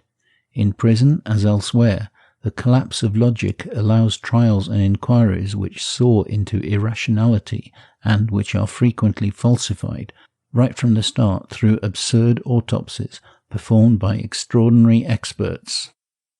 We have long been accustomed to summary executions of all kinds of people. Known terrorists, or those considered as such, are openly fought with terrorist methods. Mossad can arrange the killing of Abu Jihad, the SAS can do the same with Irish people, and the parallel police of Gaul with Basques. Those whose killings are arranged by supposed terrorists are not chosen without reason, but it is generally impossible to be sure of understanding these reasons. One can be aware that Bologna railway station was blown up to ensure that Italy continued to be well governed, or of the identity of the death squads in Brazil, or that the mafia can burn down a hotel in the United States to facilitate a racket. But how can we know what purpose was ultimately served by the mad killers of Brabant? It is hard to apply the principle of qui protest, where so many active interests are so well concealed. The result is that under the rule of the integrated spectacle, we live and die at the confluence of innumerable mysteries. Media police rumours acquire instantly, or at worst after 3 or 4 repetitions, the indisputable status of age-old historical evidence, by the legendary authority of the spectacle of the day. Odd characters eliminated in silence can reappear as fictive survivors whose return can always be conjured up or computed, and proved by the mere say-so of specialists. They exist somewhere between the Acheron and the Leth. These dead, whom the spectacle has not properly buried, supposedly slumbering, while awaiting the summons which will awake them all. Home is the pirate, home from the sea, and the terrorist home from the kill. Home, too, the thief who no longer needs to steal. This is uncertainty organized everywhere. Often, domination will protect itself by false attacks, whose media coverage covers up the true operation. Such was the case with the bizarre assault on the Spanish Cortes by Chero and his civil guards in 1981, whose failure had to hide another more modern, that is to say, more disguised pronunciamento, which succeeded. The equally showy failure of the French Secret Service's sabotage attempt in New Zealand in 1985 has sometimes been seen as stratagem, perhaps designed to divert attention from the numerous new uses of these secret services, by persuading people of their caricaturial clumsiness, both in their choice of target and in their mode of operation. It has most certainly been almost universally accepted that the geological explorations for oil beds in the subsoil of the city of Paris, so noisily conducted in the autumn of 1986, had no other serious purpose than to measure the inhabitants' current level of stupefaction and submission by showing them supposed research so absolutely devoid of economic reason. So mysterious has power become that after the affair of the illegal arms sales to Iran by the US presidency, one might wonder who was really running the United States, the leading power in the so-called democratic world, and thus who the hell was running the democratic world. More profoundly, in this world, which is officially so respectful of economic necessities, no one ever knows the real cost of anything which is produced. In fact, the major part of the real cost is never calculated, and the rest is kept secret.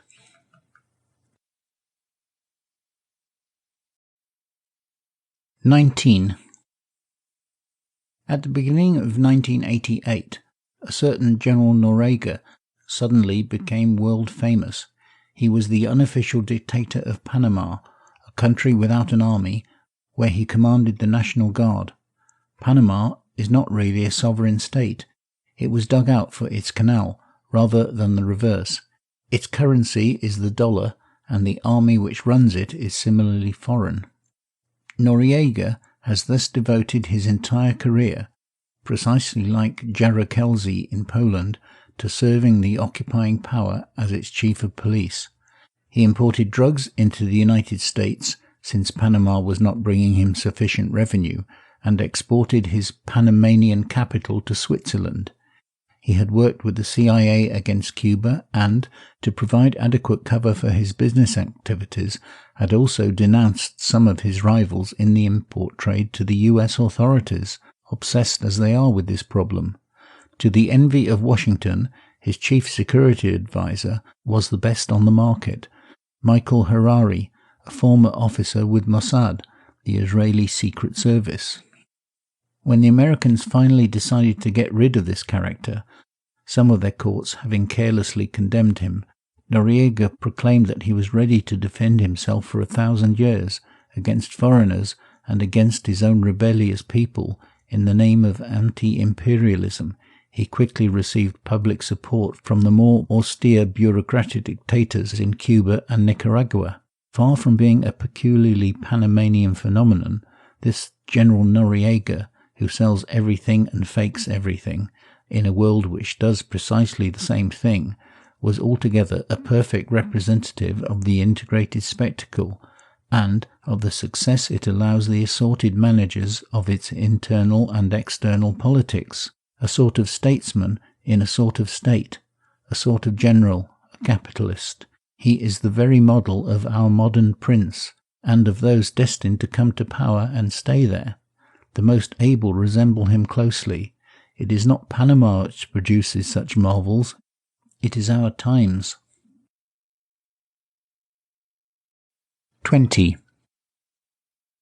For any intelligence service, following Clausewitz's accurate theory of war, knowledge must become power.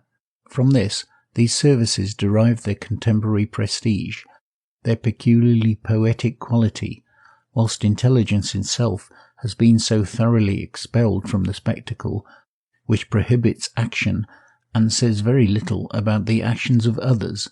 It seems to have taken refuge with those who analyse certain realities and act secretly on certain realities. Their recent revelations that Margaret Thatcher tried in vain to suppress, and in fact confirmed by the attempt, to have shown that in Britain these services have already been capable of bringing down a Prime Minister whose politics they deemed dangerous, the general contempt created by the spectacle thus, for new reasons, restored the fascination of what in Kipling's day was called the Great Game. The conspiracy theory of history was, in the 19th century, a reactionary and ridiculous belief, at a time when so many powerful social movements were stirring up the masses. Today's pseudo-rebels are well aware of this, thanks to hearsay or a few books, and believe that it remains true for eternity. They refuse to recognize the real praxis of their time. It is too sad for their cold hopes. The state notes this fact and plays on it. When almost every aspect of international political life and ever more important aspects of internal politics are conducted and displayed in the style of the secret services, with decoys, disinformation and double explanations, one may conceal another, or may only seem to. The spectacle confines itself to revealing a wearisome world of necessary incomprehensibility. This tedious series of lifeless, inconclusive crime novels has all the dramatic interest of a realistically staged fight between blacks at night in a tunnel. When television has shown a fine picture and explained it with a brazen lie, idiots believe that everything is clear. The demi-elite is content to know that almost everything is obscure, ambivalent, constructed by unknown codes. A more exclusive elite would like to know what is true, hard as it is to distinguish in each particular case, despite all their access to special knowledge and confidences, which is why they would like to get to know the method of truth, though their love usually remains unrequited. 21. Secrecy dominates this world, and first and foremost as the secret of domination. According to the spectacle, secrecy would only be a necessary exception to the rule of freely available, abundant information, just as domination in the integrated spectacle's free world would be restricted to a mere executive body in the service of democracy. But no one really believes the spectacle. How then do spectators accept the existence of secrecy, which alone rules out any chance of their running a world of whose principal realities they know nothing, in the unlikely event that they were to be asked how to set about it? The fact is that almost no one sees secrecy in its inaccessible purity and its functional universality. Everyone accepts that there are inevitably little areas of secrecy reserved for specialists as regards things in general. Many believe they are in on the secret. In his Discours sur la servitude volontaire, La Boétie showed how a tyrant's power will be considerably reinforced by the concentric circles of individuals who believe, rightly or wrongly, that it is in their own interest to support it. In the same way, many politicians and media professionals who are flattered not to be suspected of being irresponsible learn a lot through their connections and confidences. Someone who is happy to be given confidential information is hardly likely to criticize it, nor to notice that in all that is confided to him. The principal part of reality is invariably hidden. Thanks to the benevolent protection of his deceivers, he sees a few more of the cards. False though they may be, he never learns the rules of the game. Thus he immediately identifies with the manipulators and scorns an ignorance which in fact he shares. For the titbits of information tossed to the familiars of a lying tyranny are usually poisoned with lies, manipulated and uncheckable. Yet they gratify those who get them, for they feel themselves as superior to those who know nothing. Their only role is to make domination more respectable, never to make it comprehensible. They are the privilege of front-row spectators. who are stupid enough to believe they can understand something not by making use of what is hidden from them, but by believing what is revealed. Domination has at least sufficient lucidity to expect that its free and unhindered reign will very shortly lead to a significant number of major catastrophes, both ecological, chemical for example, and economic, in banking for example. It has for some time been ensuring it is in a position to deal with these exceptional misfortunes by other means than its usual gentle use of disinformation. 22. As to the rising number of assassinations over the last 2 decades, Kennedy, Aldo Moro, Olof Palme, ministers and bankers, a pope or two, some others who were worth more than all of them, which have remained completely unsolved. For while the odd supernumeracy has been sacrificed, there has never been any question of apprehending those who hold the purse strings. Their serial character shows a common hallmark: the blatant and variable lies of official statements.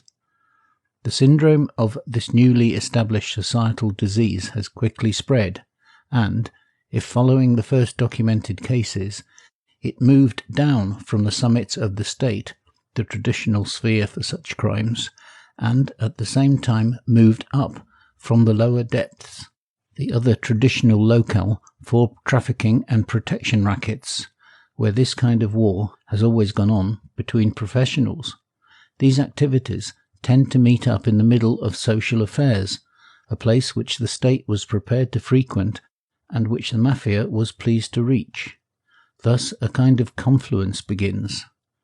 There has been no shortage of attempts to explain these new mysteries in terms of accidents, police incompetence, stupid magistrates, untimely press revelations, crisis of growth in the secret services, malevolent witnesses, or public spies suddenly deciding to go on strike.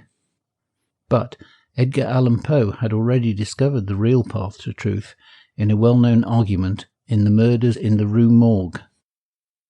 It appears to me that this mystery is considered insoluble for the very reason which should cause it to be regarded as easy of solution. I mean, for the outre character of its features. In investigations such as we are now pursuing, it should not be so much asked what has occurred as what has occurred that has never occurred before. 23. In January 1988, the Colombian drug mafia issued a communiqué aimed at correcting public opinion about its supposed existence. Now, the first requirement of any mafia, wherever it may be, is naturally to prove that it does not exist, or that it has been the victim of unscientific calumnies, and that is the first thing it has in common with capitalism. But, in these particular circumstances, this mafia was so irritated at being the only one placed under the spotlight that it went so far as to give details of the other groupings who were trying to cover themselves by illegitimately using it as a scapegoat. It declared, "We ourselves don't belong to the mafia of politicians and bureaucrats, bankers, financiers, or millionaires, nor to the mafia of fraudulent contracts, monopolies, or oil, nor to the media mafia." We can doubtless assume that the authors of this statement have, like all the rest, an interest in diverting their own activities into that vast river of troubled water whose course irrigates the whole of present society, a river of crime and more banal illegalities. But it is also correct to assume that here we have people who, by their very profession, know better than most what they are talking about. The mafia flourishes in the soil of contemporary society. Its expansion is as rapid as that of the other products of the labour by which integrated spectacular society shapes its world. The mafia grows along with the swift development of information technology and industrial food processing, along with an urban redevelopment and shanty towns, secret services, and illiteracy. 24. When it was first brought to the United States by migrant Sicilian workers, the mafia was nothing but an uprooted archaism, just like the gang wars between Chinese secret societies, which appeared at the same time on the West Coast. Born out of obscurantism and poverty, the mafia at that time was not even able to put down roots in northern Italy. It seemed condemned to vanish with the progress of the modern state, for it was a form of organized crime which could only prosper through the protection of backward minorities outside the urban world, where the laws of the bourgeoisie and rational police force could not penetrate. In its defense, the mafia could only eliminate witnesses to neutralize the police and judiciary and to maintain necessary secrecy in its sphere of activity. But subsequently it found fresh scope in the new obscurantism, first of diffuse spectacular society, then of its integrated form, in the total victory of secrecy. The general resignation of the populace, the complete loss of logic, the universal progress of venality and cowardice, and all the conditions were in place for it to become a modern and offensive power. Prohibition in America, one of the finest examples this century of the state's pretension to be able to exercise authoritarian control over everything and of the results which ensue, handed over the trade in alcohol to organized crime for more than a decade. From there, the mafia, with its new wealth and experience, moved into electoral politics, commerce, the development of the market in professional killers, and certain aspects of international politics. During the Second World War, it received favors from the US government to help with the invasion of Sicily. Legalized alcohol was replaced by drugs, now the leading commodity in illegal consumption. Next, the mafia became closely involved in property dealing, in banking and in high-level politics and affairs of state, and then in the spectacular industries, television, films and publishing. And already, in the United States at least, it is involved in the music industry as in every other activity where promotion depends on a relatively concentrated group of people. It is easy to apply pressure to them, with bribes and intimidation, since there is no shortage of capital or of untouchable anonymous hitmen. By corrupting the disc jockeys, one can choose what will succeed from equally wretched commodities. But it is undoubtedly in Italy that the mafia has acquired the greatest strength.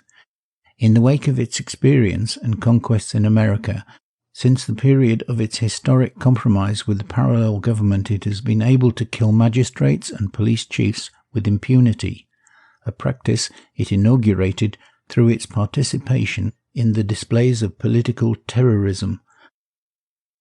The similar evolution of the mafia's Japanese equivalent, in relatively independent conditions, well illustrates the unity of the epoch.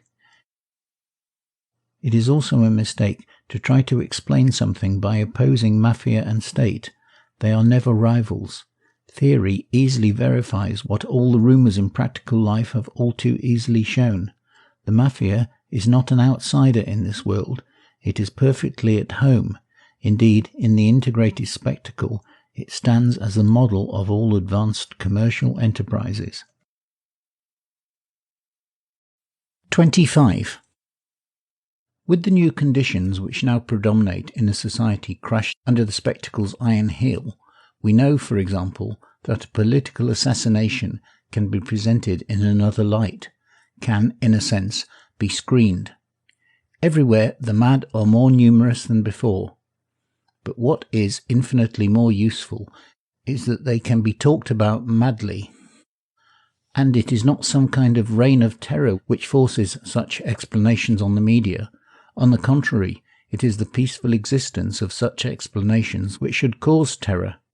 When in 1914, with war on the horizon, Villain assassinated Jarez, no one doubted that Villain, though certainly a somewhat unbalanced man, had believed he had to kill Jarez because, in the eyes of the extremists in the Patriot right who had deeply influenced him, Jarez seemed certain to have a detrimental effect on the country's defence. These extremists had merely understood the tremendous strength of patriotic commitment within the Socialist Party, which would immediately lead them into the Union Sacrée, whether or not Jaurès was assassinated or was allowed to hold his internationalist position in rejecting war. If such an event happened today, journalists, police and pundits on social issues and terrorism would quickly explain that Villain was well known for having planned several attempted murder, whose intended victims were always men who, despite the variety of their political opinions, all by chance looked and dressed rather like Jaurès. Psychiatrists would confirm this, and the media, merely confirming in their turn what the psychiatrists had said, would thus confirm their incompetence and impartiality as uniquely authoritative experts. The official police investigation would immediately come up with several reputable people ready to bear witness to the fact that this same villain, considering he had been rudely served as the Shop du Croissant, had in their presence loudly threatened to take revenge on its proprietor by publicly murdering on the premises one of his best customers. That is not to say that in the past truth was revealed often or quickly, for Villain was eventually acquitted by the French courts. He was not shot until 1936, at the start of the Spanish Revolution, having been imprudent enough to move to the Balearic Islands. 26. The ubiquitous growth of secret societies and networks of influence answers the imperative demand of the new conditions for profitable management of economic affairs. At a time when the state holds a hegemonic role in the direction of production and when demand for all commodities depends strictly on the centralization achieved by spectacular information promotion, to which forms of distribution must also adapt, it is therefore only a natural product of the concentration of capital, production and distribution. Whatever does not grow must disappear, and no business can grow without adopting the values, techniques and methods of today's industry, spectacle and state. In the final analysis, it is the particular form of development chosen by the economy of our epoch which dictates the widespread creation of new personal bonds of dependency and protection. It is precisely here that we can see the profound truth of the Sicilian mafia's maxim so well appreciated throughout Italy. When you've got money and friends, you can laugh at the law. In the integrated spectacle, the laws are asleep because they were not made for the new production techniques, and because they are evaded in the distribution by new types of agreement. What the public thinks or prefers is of no importance.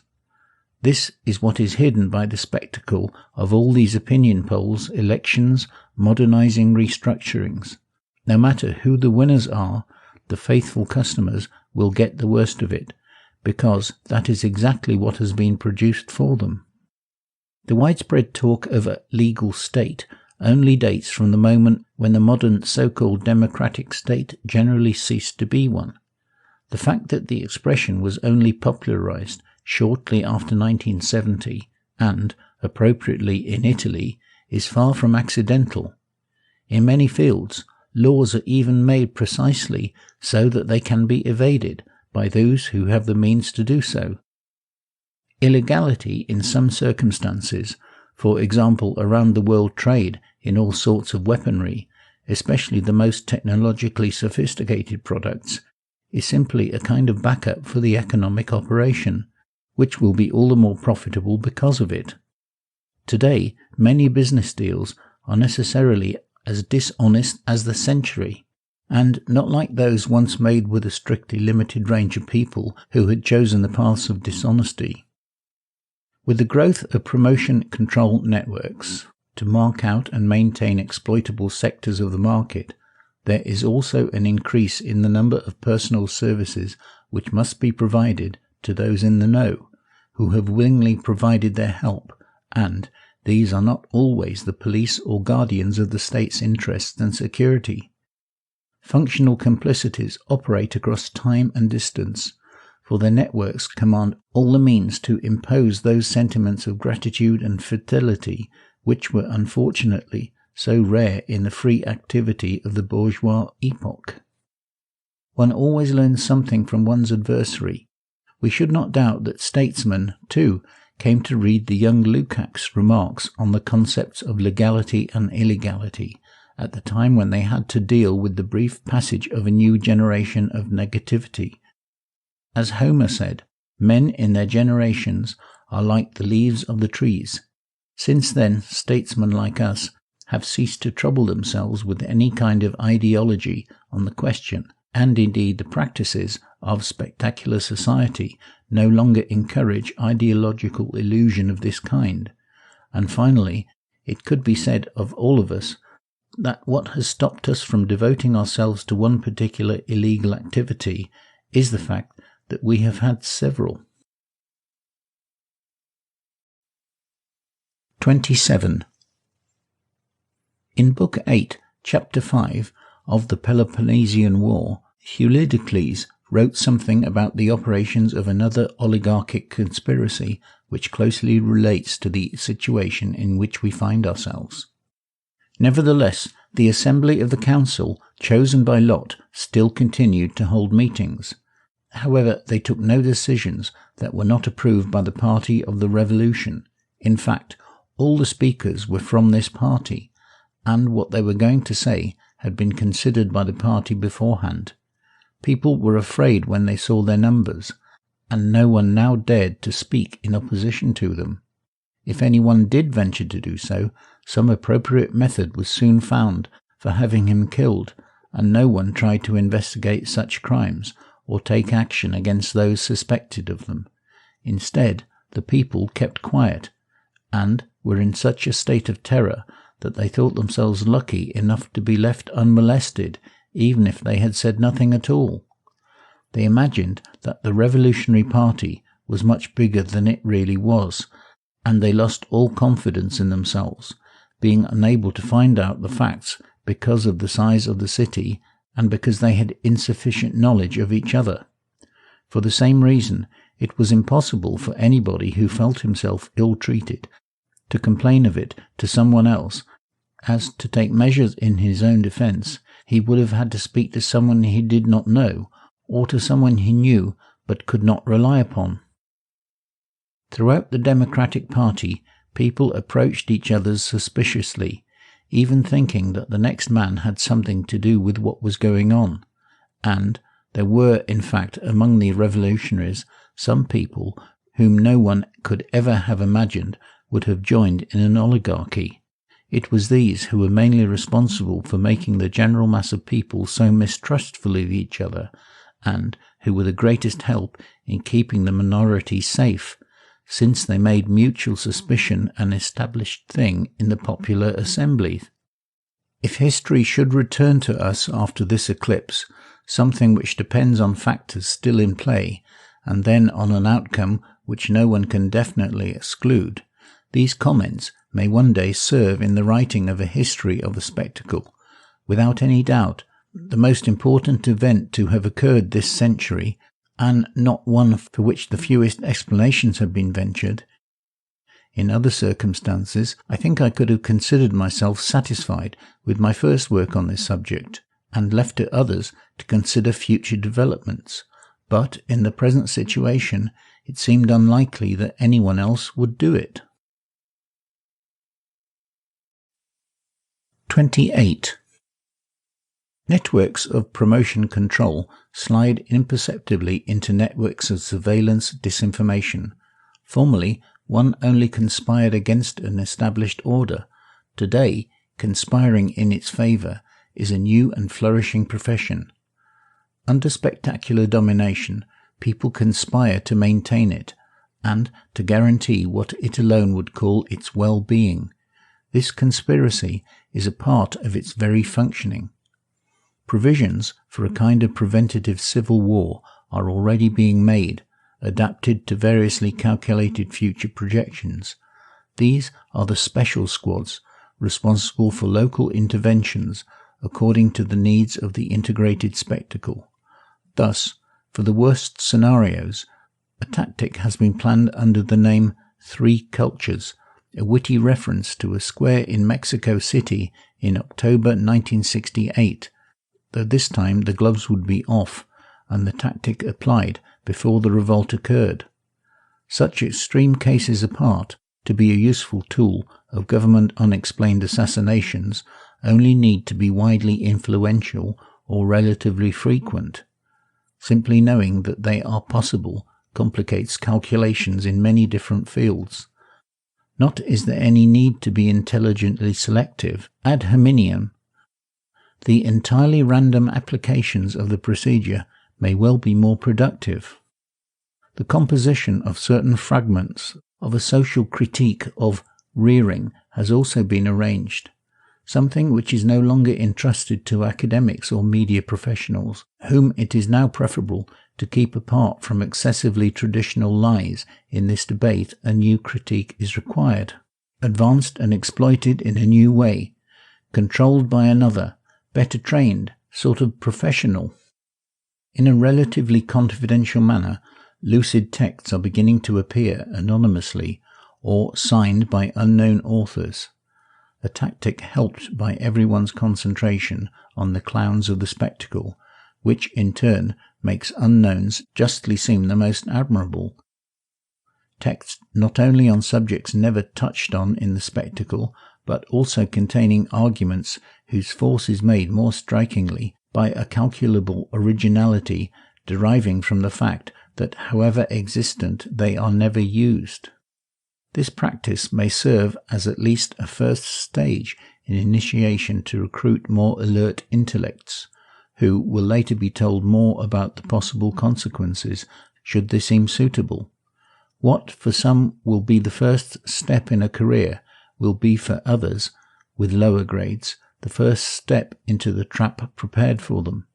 In some cases, with issues that threaten to become controversial, another pseudo-critique can be created, and, between the two opinions which will be put forward, both outside the impoverished conventions of the spectacle, unsophisticated judgment can oscillate indefinitely, while discussion around them can be renewed whenever necessary. Most often, this concerns a general discussion of what is hidden by the media, and this discussion can be strongly critical and, on some points, quite evidently intelligent, yet always curiously decentered. Topics and words have been artificially chosen with the aid of computers programmed in critical thought. These texts always contain certain gaps, which are quite hard to spot, but nonetheless remarkable. The vanishing point of perspective is always abnormally absent. They resemble those facsimiles of famous weapons which can only lack the firing pin. This is inevitably a lateral critique which perceives many things with considerable candour and accuracy, but places itself to one side, not because it affects some sort of impartiality, for on the contrary, it must seem to find such fault, yet without ever apparently feeling the need to reveal its cause, to state even implicitly where it is coming from and where it wants to go. To this kind of counter-journalistic false critique can be added the organized practice of rumour, which we know to be originally a sort of uncontrollable byproduct of spectacular information, since everyone, however vaguely, perceives something misleading about the latter and trusts it as little as it deserves. Rumour began as something superstitious, naive, self-deluding. More recently, however, surveillance has begun introducing into the population people capable of starting rumours, which suit it at the very first signal. It has been decided here to apply in practice the observations of a theory formulated some 30 years ago, whose origins lie in American sociology of advertising, the theory of individuals known as pacemakers, that is, those whom others in their milieu come to follow and imitate, but this time moving from spontaneity to control. Budgetary or extra-budgetary means have also been released to find numerous auxiliaries, beside the former specialist of the recent past. Academics and media professionals, sociologists and police, To believe in the continuing mechanical application of past models leads to just as many errors as the general ignorance of the past. Rome is no longer in Rome, and the mafia are no longer thieves, and the surveillance and disinformation services are as far removed from the police and informers of former times. For example, from the Tusins and Mouchards of the Second Empire, as the present special services in all countries are from the officers of the Army General Staff's Deuxième Botu in 1914. Since art is dead, it has evidently become extremely easy to disguise police as artists.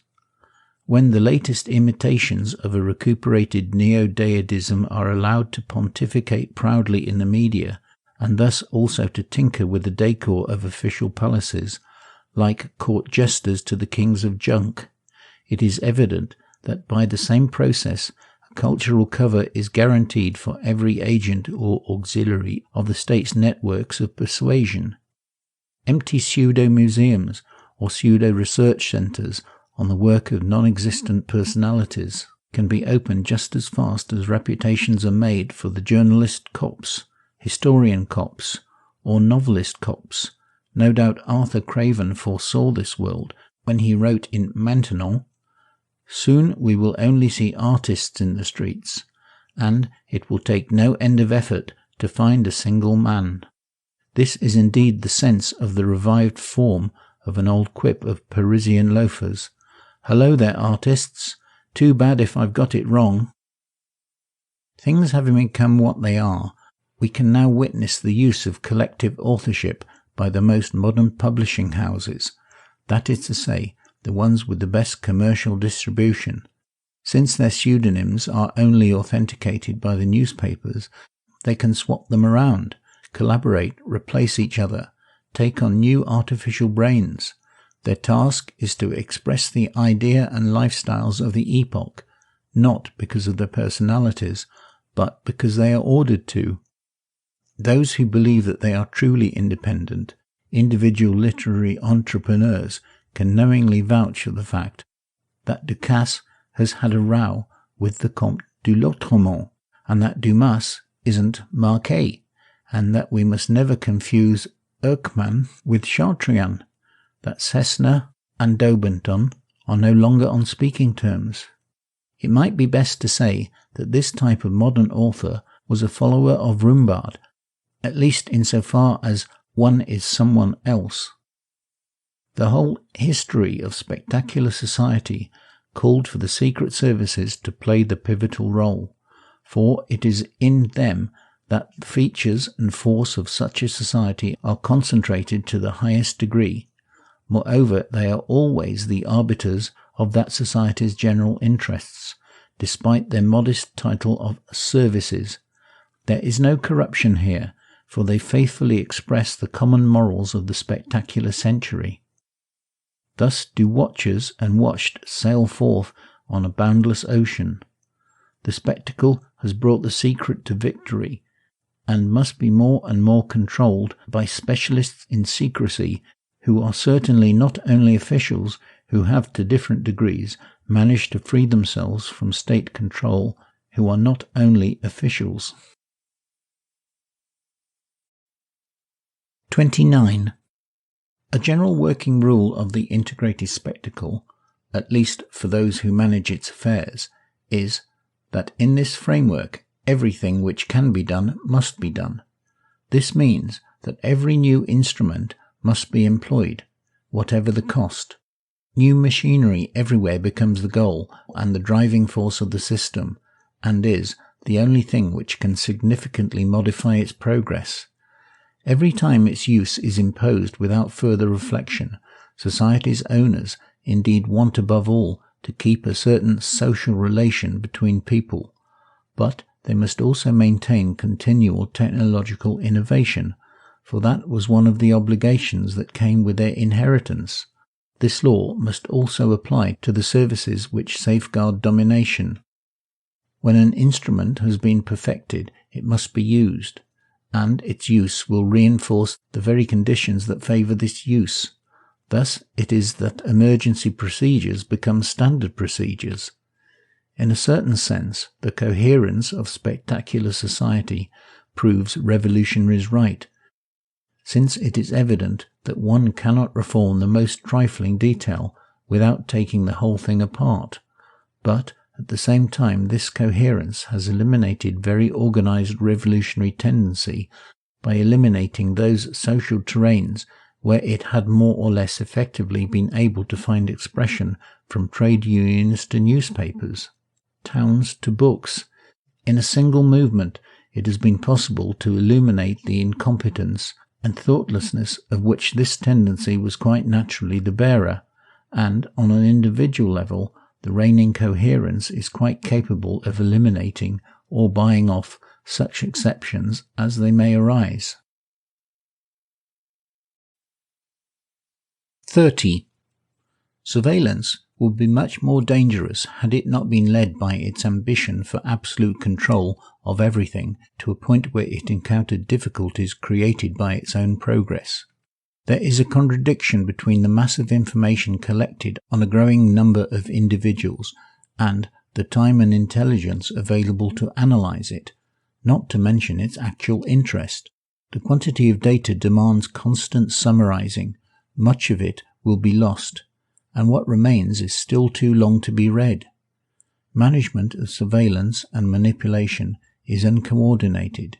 Indeed, there is a widespread struggle for a share of the profits, and thus also favouring the development of this or that potential in the existing society to the detriment of other potentials which nonetheless, so long as they are all tarred with the same brush, are considered equally respectable. This struggle is also a game. Each control comes to overvalue his agents, as well as opponents. Each country, not to mention the numerous supranational alliances, currently possesses an indefinite number of police and counter-espionage services, along with secret services, both state and parastate. There are also many private companies dealing in surveillance, security and investigation. The large multinationals naturally have their own services, but so do nationalized companies, even those of modest scale, which will still pursue independent policies at a national and sometimes at an international level. A nuclear power group will fight against an oil group, even though both are owned by the same state, and what is more, are dialectically united by their interests in maintaining high oil prices on the world market. Each particular industry's security service combats the threat of sabotage, while organizing it, when necessary, against their rivals. A company with important interests in undersea tunnels will be favorably disposed to the hazards of ferries, and may bribe newspapers in financial trouble to ensure they spot these hazards without delay and without too much reflection. A company competing with Sandoz will be indifferent to underground springs in the Rhine Valley. Secrets are subject to secret surveillance. Thus, each of these organizations, all subtly united around the excessives of raison d'etat, aspires as to its own private hegemony of meaning, for meaning has been lost along with an identifiable center. Going from success to success until 1968, modern society was convinced it was loved. It has since had to abandon these dreams. It prefers to be feared. It knows full well that its innocent heir has gone forever. So it is that thousands of plots in favour of the established order wrangle and clash almost everywhere, as the overlap of the secret networks and secret issues or activities grows ever more dense, along with their rapid integration into every sector of economics, politics and culture. In all areas of social life, the degree of intermingling in surveillance, disinformation and security activities gets greater and greater, the plot having been thickened to the point where it is almost out in the open, and each part of it now starts to interfere with or worry the others, for all these professional conspirators are spying on each other without really knowing why, are colliding by chance, yet not identifying each other with any certainty. Who is observing whom? On whose behalf? Apparently and actually. The real influences remain hidden, and the ultimatums can barely be suspected and almost never understood, so that while no one can be sure he is not being tricked or manipulated, it is rare for the string puller to know he has succeeded, and in any case, to be on the winning side of manipulation does not mean that one has chosen the right strategic perspective. Tactical successes can thus lead great powers down dangerous roads. In the same network, and apparently pursuing similar goals, those who are only a part of the network are necessarily ignorant of the hypotheses and conclusions of the other parts, and above all of their controlling nucleus. The reasonably well-known fact that all information on whatever subject under observation may well be entirely imaginary or seriously falsified, or very inadequately interpreted, complicates and undermines to a great degree the calculations of the inquisitors, for what is sufficient to condemn someone is far less sure when it comes to recognizing or using him. Since sources of information are in competition, so are falsifications. It is in these circumstances that we can speak of domination's falling rate of profit, as it speeds to almost the whole of social space and consequently increases both its personnel and its means. For now, each means aspires and labours to become an end. Surveillance spies on itself and plots against itself. Its principal present contradiction, finally, is that it is spying on, infiltrating, and pressurizing an absent entity, that which is supposed to be trying to subvert the social order. But where can it actually be seen at work? Certainly, conditions have never been so seriously revolutionary, but it is not only governments who think so. Negation has been so thoroughly deprived of its thought that it was dispersed long ago. Because of this, it remains only a vague yet highly disturbing threat, and surveillance, in its turn, has been deprived of its preferred field of activity. Surveillance and intervention are thus rightly led by the present exigencies, determining their terms of engagement to operate on the very terrain of this threat in order to combat it in advance.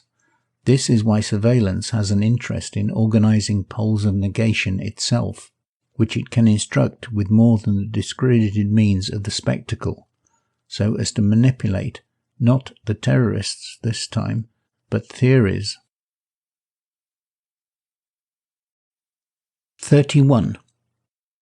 Balthazar Gracian, that great authority on historical time, tells us with considerable pertinency that in the courtier, be it words or actions, all must be measured by time. We must choose when we are able, for time and tide wait on no man. But Omar Khayyam was less of an optimist. We are the puppets, and the firmament is the puppet master. In actual fact, and not as a metaphor, for a time we acted on this stage. We went back one by one into the box of oblivion. 32. The French Revolution brought great changes in the art of war. It was from that experience that Clausewitz could draw the distinction between tactics as the use of forces in battle to obtain victory, and strategy as the use of victories in battle to attain the goals of a war. Europe was subjugated quickly and lastingly by the results, but the theory was not proven till later and was developed unevenly.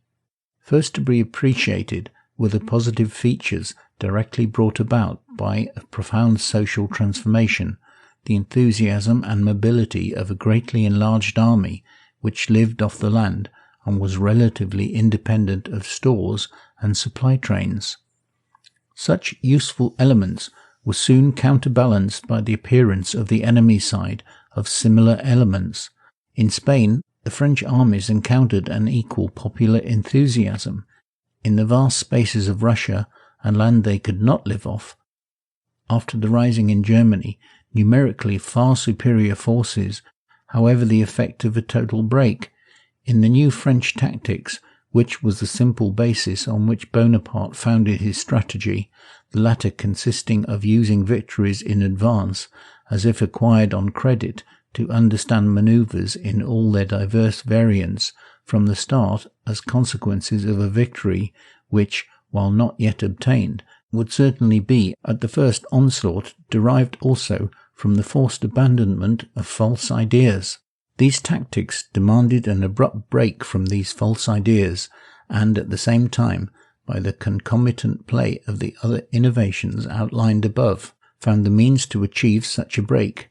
The newly mustered French soldiers were incapable of fighting in line, that is, of keeping ranks and firing on command. They would thus be deployed in extended order, firing at will as they advanced on the enemy. Now, in fact, independent fire was shown to be the only effective kind, a genuinely destructive use of the musketry which proved the most defensive factor in military engagements of the period. Yet military thinking had universally rejected this conclusion in the century that was ending, and indeed debate on the issue continued through most of the new century, despite constant practical demonstration in battle and the careless progress in range and rate of fire. Similarly, the establishment of spectacular domination is such a profound social transformation that it has radically altered the art of government. Thus, this simplification, which has quickly borne such fruit in practice, has yet to be fully comprehended in theory. Old prejudices everywhere belied precautions now useless, and even the residues of scruples from an earlier age still clog up the thinking of quite a number of rulers, preventing them from recognizing something which practice demonstrates and proves every single day. Not only are the subjected led to believe that to all intents and purposes they are still living in a world which has in fact been eliminated, but the rulers themselves sometimes suffer from the absurd belief that in some respects they do too. They come to believe in a part of what they have suppressed as if it remained a reality and had still to be included in their calculations. This backwardness will not last long. Those who have achieved so much so easily must necessarily go further. It should not be thought that those who have been too slow to appreciate the pliability of the new rules of their game and its former barbaric grandeur will last forever like some archaism in proximity to real power. It is certainly not the spectacle's destiny to end up as enlightened despotism.